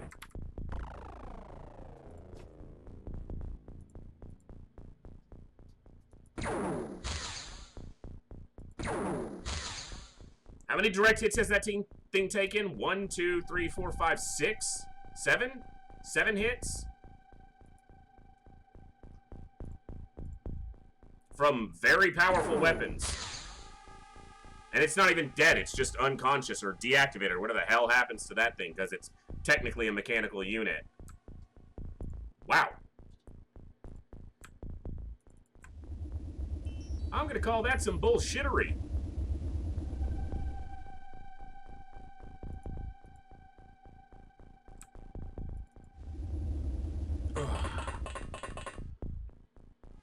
Oh, I had one more sniper left to shoot at it. Wow. So glad.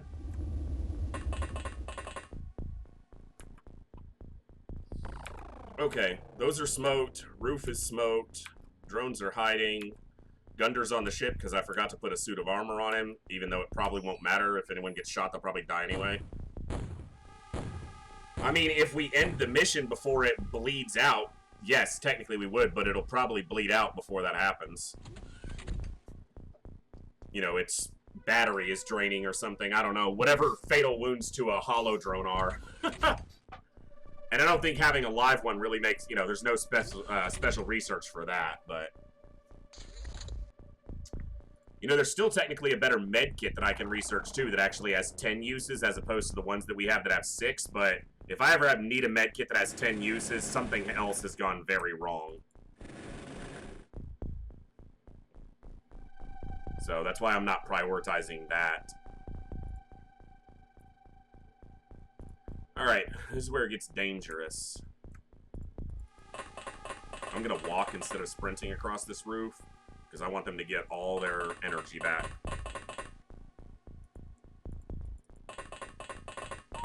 Central doors. So you can see it's an alternate design from the base Terra ship, which has 2 double doors, 1 on either side. This has a double door here and a double door here. And the power supplies, instead of being contained in the center, are contained here. You can actually see one right there, and one right there, and right there, and right there. So that's one of my favorite parts of this mod, and it may be present in other mods that I haven't played, but is the alternate layouts of otherwise familiar ships. Because it makes you alter your approach if you go into the ship to do clearing, or you expect a door to be in one position and it's not. So, just little things like that. Reusing the resources that are already there, essentially, and just making them even better. Or more varied, at least, if not better. Better is a subjective term, I guess, so we won't use it. Better in my mind. Alright, Cerebral's been dropping smoke as they fly forward, so they're pretty much out. Oh, look at that! Peripheral vision sucks! That's why these people are back here still.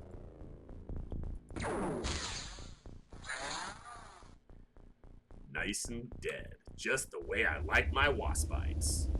Dead and done. Where are you? What are you seeing? Ah! El Shectapado.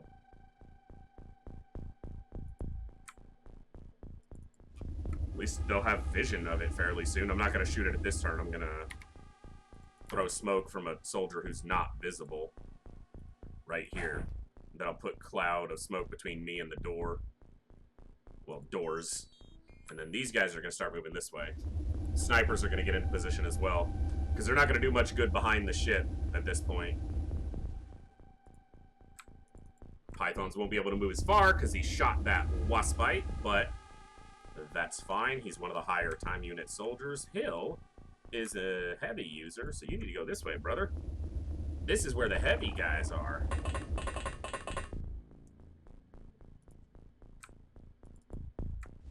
Oh, man.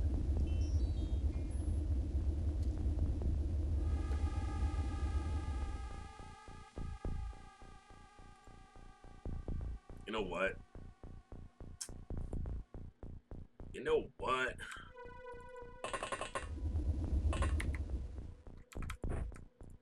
You can't shoot it this turn. But I'm thinking, let's shoot off one. Has a good chance of popping that cyber disc in a single hit. And if there's other stuff near it, I'm all for that. Did I leave a drone out somewhere? I feel like I left a drone out somewhere. That was a cybermite.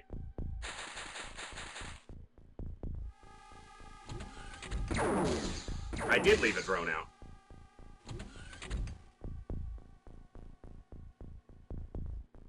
It might live, but I doubt it. Oh, wow, it did live through the turn. Cool. We can still see them. And in order to avoid hitting my peeps, I need 44 time units. That'll get me a little bit higher. So these, it's another function of this mod and openxcom in general. Much more verticality instead of just 4 tiers for the map, so... I do not want to shoot over the ship, because if I somehow miss, they're all gonna die. Oh, I left a soldier back here. Alright, let's go this way. A miss should be very far from my soldiers, if that's the case.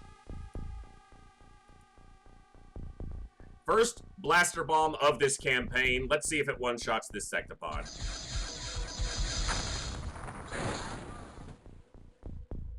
And I heard a waspite die. Oh, it's good to finally have that firepower at my fingertips. Now, blaster bombs cannot be manufactured in this mod. You can only use what you find, but we have hundreds of them, so we can use a few.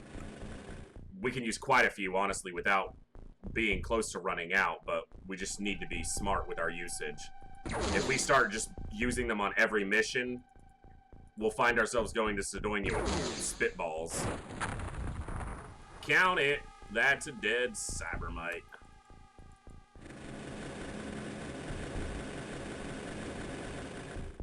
Now that guy should be rattled pretty well too from that. Oh, that's Bib.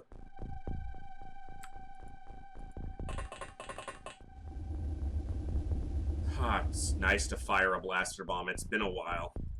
It's been a while. But Bib don't miss when he aims at a target. It's been a while. Oh, my other drone's over here. What am I thinking? Right there.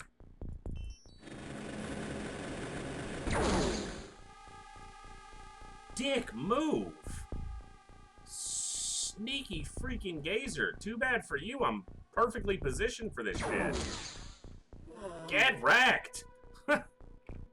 That was a sneaky move. Remember that blaster bombs are good at cracking UFOs open, so you should fire at the top of the UFO now to help people up there get in. I don't know if I necessarily want to rush into this UFO, because there's going to be cybermites and freaking sectopods in there. And waspites. Waspites can also fly, so if I put an opening in the ship, they can fly through it. So I think I'm more inclined to just line up on the doors. But yeah, we were actually talking about that was pretty much the most common way for us to deal with psionic aliens, like sectoid supply ships in the base game, is to pop a hole in the roof and kill the leader. And again, I don't want to, even if I have hundreds in stock right now, I don't want to just start blowing blaster bombs just because I have some and have access to them. If I don't need to use them, I shouldn't use them. But we'll have some fun with them. My attempt to murder all those agents failed. Yeah. I mean, you know, I kind of get what you're going for, but I'm not gonna, you know, I'm not a fool. I'm an idiot, but not a fool.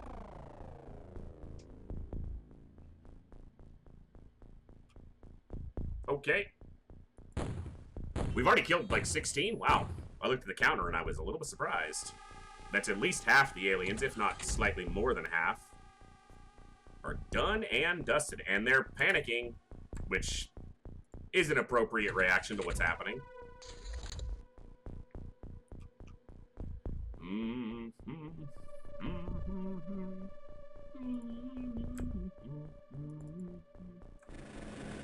Hey, sectopod. Now, I do wish I had a couple laser weapons here, but we should still be able to drop this thing pretty easily with quite strong plasma damage. Particularly the shotgunners if I get them close.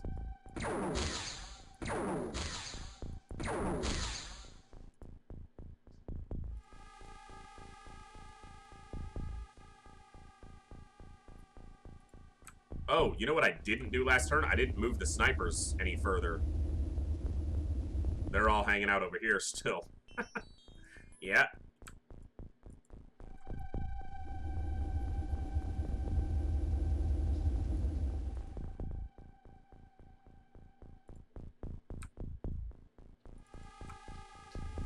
Ragnarok is trying to be Kuro here and have us blaster bomb like 12 of our troops on the roof of the ship. It's not cool. It's not cool. Man, what a good week of XCOM we've had. Losses have been minimal so far. We've made good money. We've gotten good research done. Our score should be pretty good.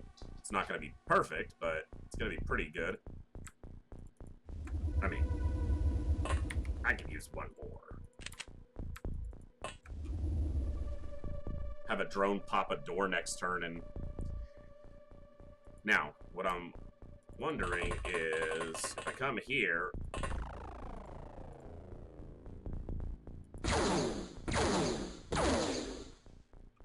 Yeah, surprised that didn't kill it, but I guess that's... I mean, that's counting as... It's gotta count as rear armor from the top like that, but it could count it as front. I'm not entirely sure. Her reaction, or its reaction didn't damage the soldier, which is really nice. When armor does its job in XCOM, it's nice. But the more troops you have together, the better you can help the bomber line up their shots. Shut up, Rag. I'm not falling for it. It's been a number of years, a great many number of years, since I've blaster bombed my... Actually, like a big blaster bomb hit. When we did our XCOM UFO defense, our first vanilla game, Ironman and Superhuman Ironman playthrough, on a base assault, we did have one blaster launcher shot kill 3 of our people because it missed a waypoint in a hallway. It counted as a miss, and it just... It was like...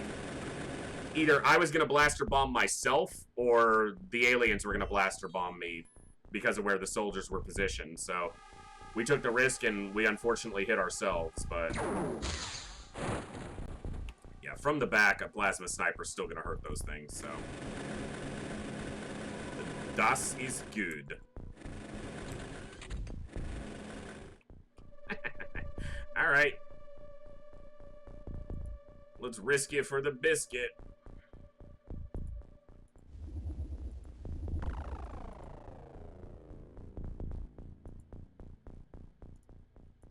Oh, not throw.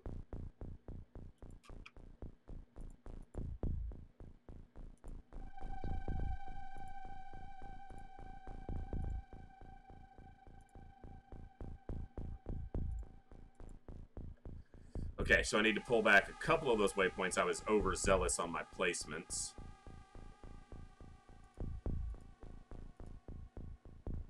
One. 2. 3. 4. 4. 5, 6, 7, 8, 9. I never trust the waypoint, so I always like aiming it right up when outside first so I can accidentally hit anything. Inside, though, is more iffy. Yeah, I mean, we'll take a risky shot here. Could kill a drone, shouldn't kill any of our people, but...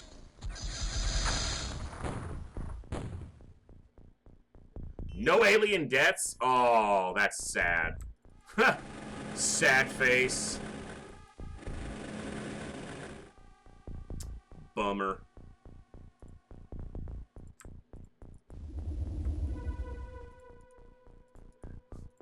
Yeah. We killed some resources there. Just no aliens. That's, I mean, I don't really care. Nah, no biggie. Whatever, we don't even care.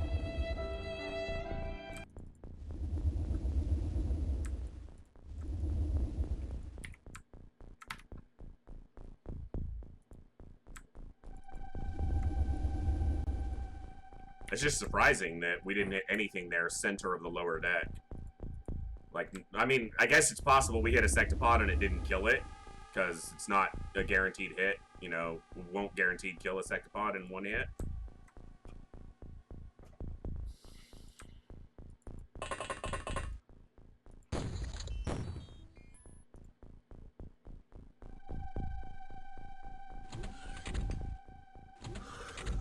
Well,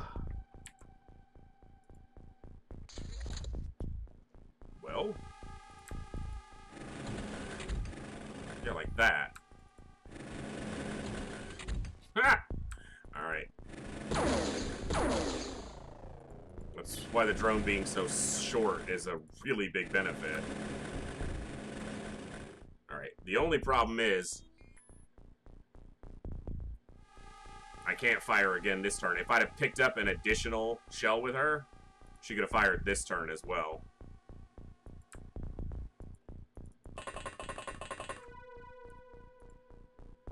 And we can't throw her around because she's up in the air. But what if...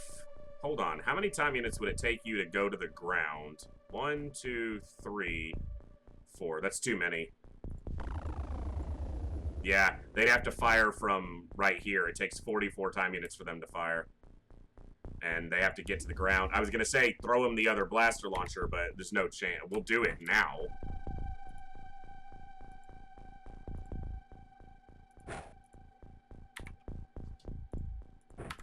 Then we'll go back up. And if they're still doing this bit next turn, we'll have some fun. And if they walk outside, we'll shoot them. Because we don't want to be blowing up money either. Like, we don't want to be blowing up corpses for no reason. If we don't hear a door, well, we heard at least that door, but... the drone reaction fired a smoke grenade. Tried to kill him with a smoke grenade. That's cute. I think this one was unarmed. Because it just walked right past the drone. I think it's one of the ones that panicked and dropped its gun.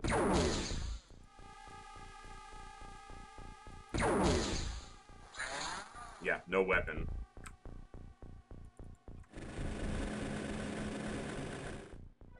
Now then.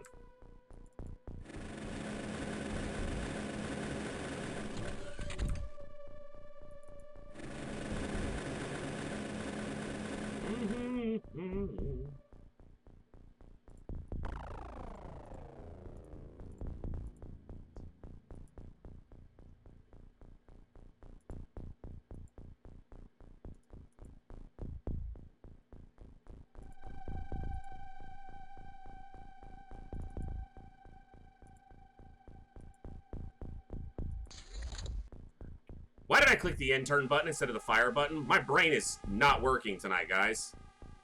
My brain was thinking, click the button that does the thing, and it's been a long day, and it's clearly showing. You know what? I'm just letting them get bunched up. I want them all to be closer. What a night. We lose enough soldiers when I'm playing cleanly, okay? Let's, you know, let's cut out the mistakes, boys. Now he's outside. Now we gotta kill him the boring way, because I don't want to blow up the corpses.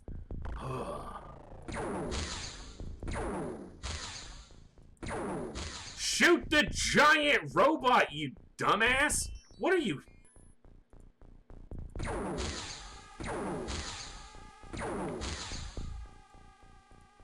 What horrible shooting that was.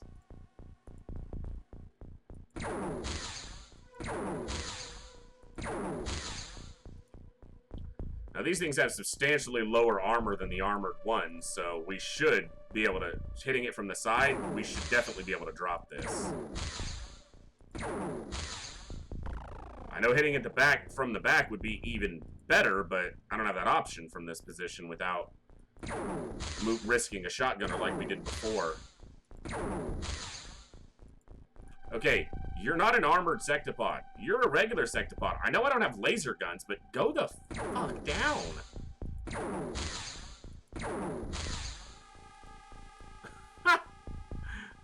Seriously? It's gonna take 7 or more people to drop this one regular sectopod? With ammo that does more damage than its armor, like, on a base hit. Alright, okay, game. If you say so, I'm not gonna argue your bullshit. That was a lot of ammo thrown at that damn thing.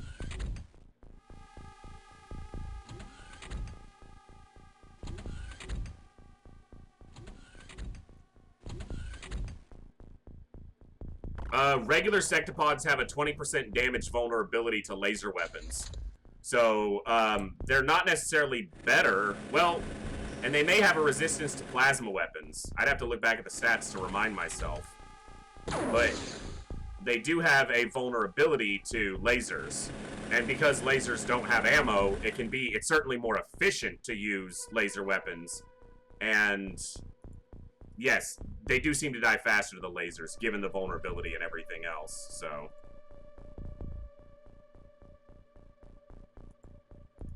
I think they have a resistance to plasma as well, but I might be mistaken on that.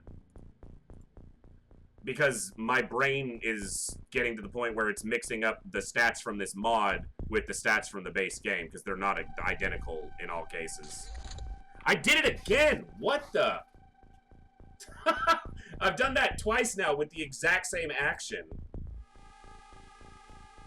Alright. You guys are witnessing top-tier XCOM gameplay right here.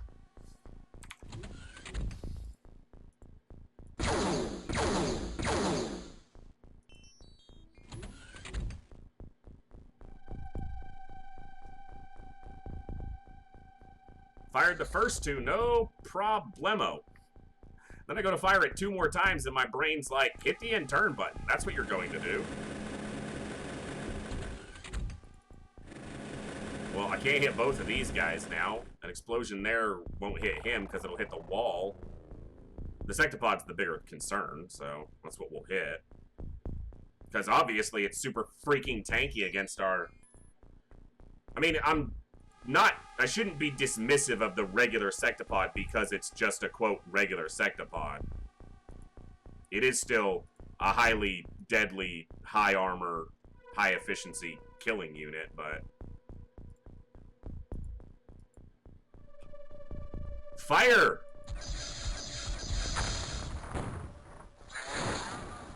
Got 2 of them. I'll take that. I also blew up all these corpses, which is what I didn't want to do. That explosion was in here, and it blew up corpses over here that should have been blocked by the ship. Come on, game. Like, I'm playing badly enough. I don't need you bullshitting me as well.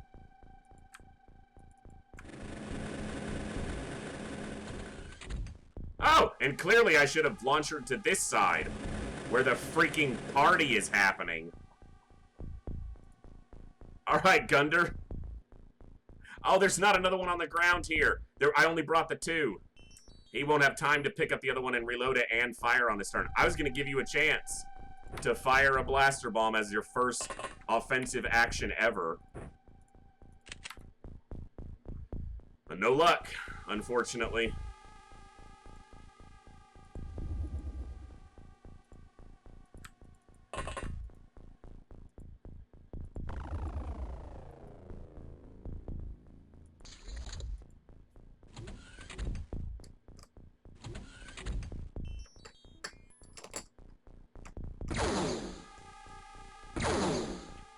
Both my drones getting shot at?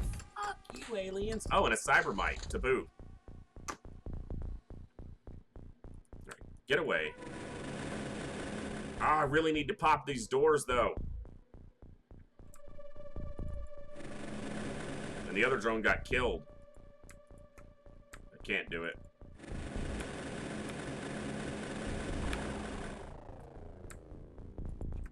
I can do it if I want to lose the drone, because that one will die after these things do.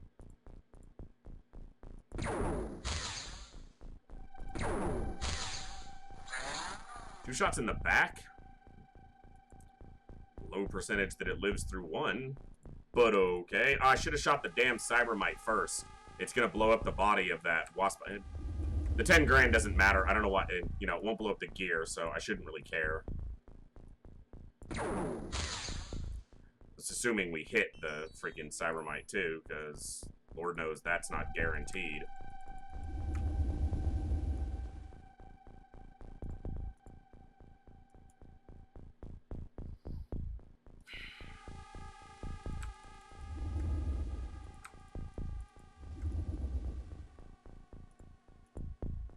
All right, 22.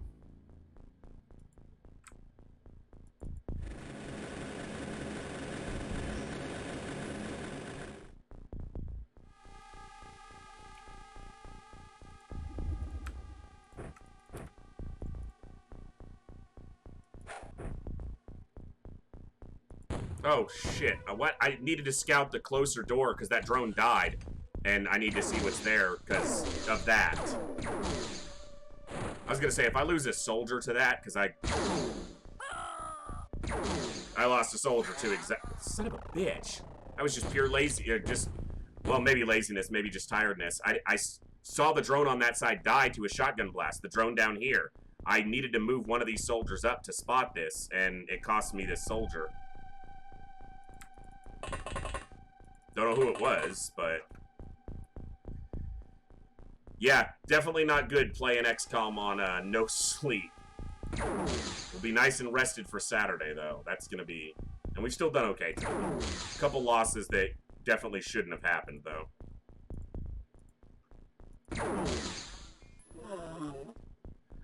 Okay, we counted that, we didn't, so it's 21, 22, 23, 24, 25 is what we should be at, I think.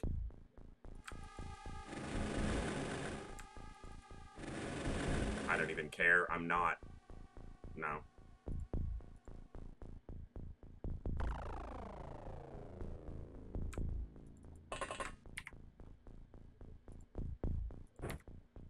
You know what? I don't know if she'll have the time units to pick it up and fire it, and load it and fire it.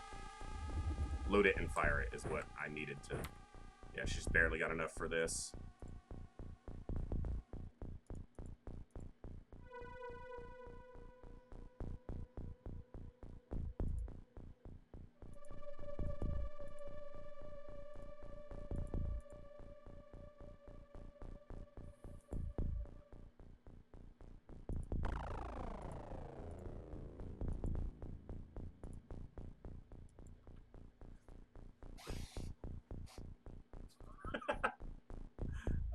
I don't know why my brain keeps doing that. I've been playing this game for 26 years.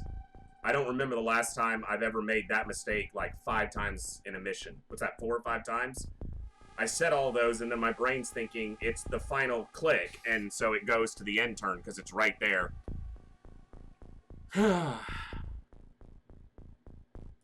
Hey, Senpai.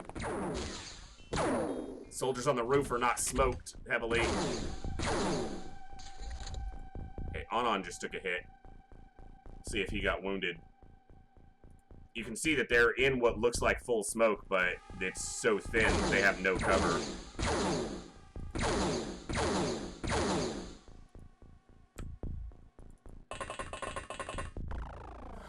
Okay.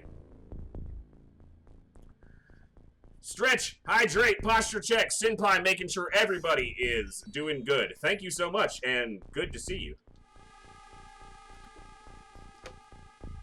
I did see those. I wasn't ignoring them. I was mad at myself because of the stupidity I pulled just for the 4th time this mission on that last turn.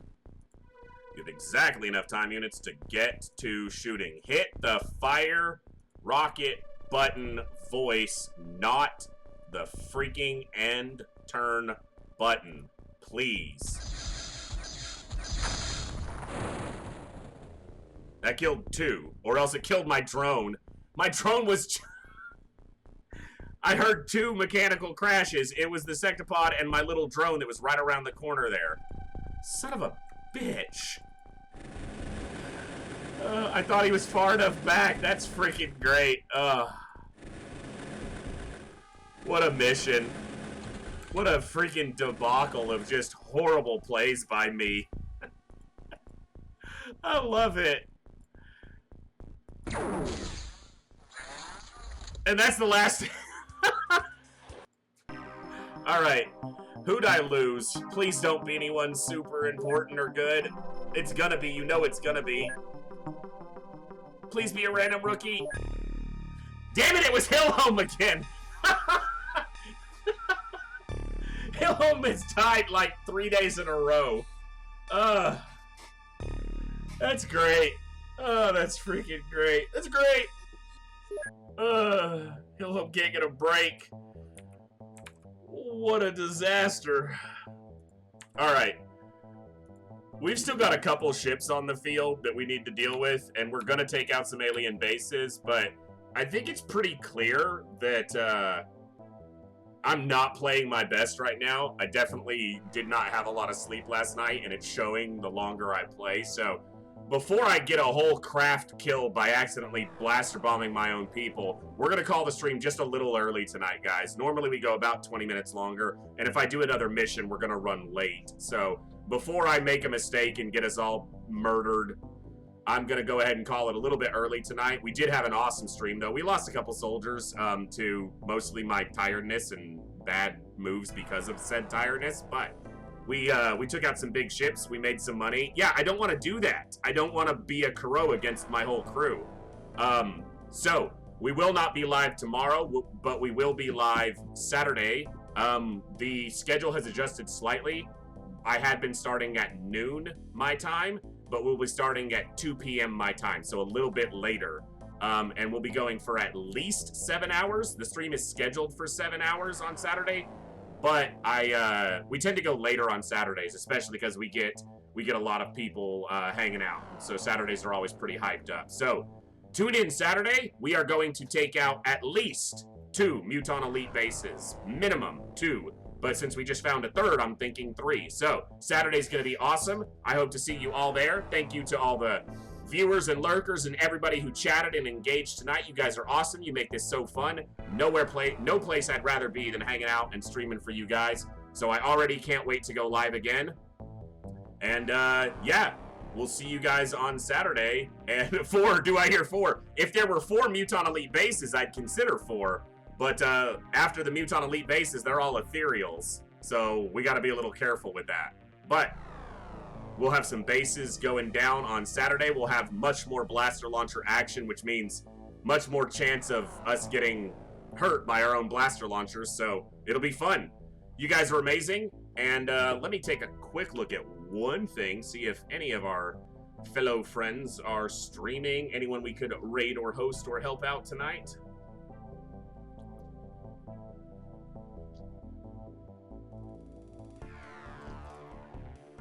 All right.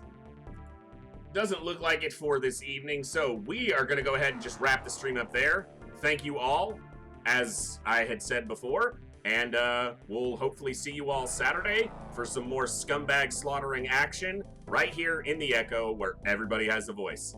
Thanks and take care.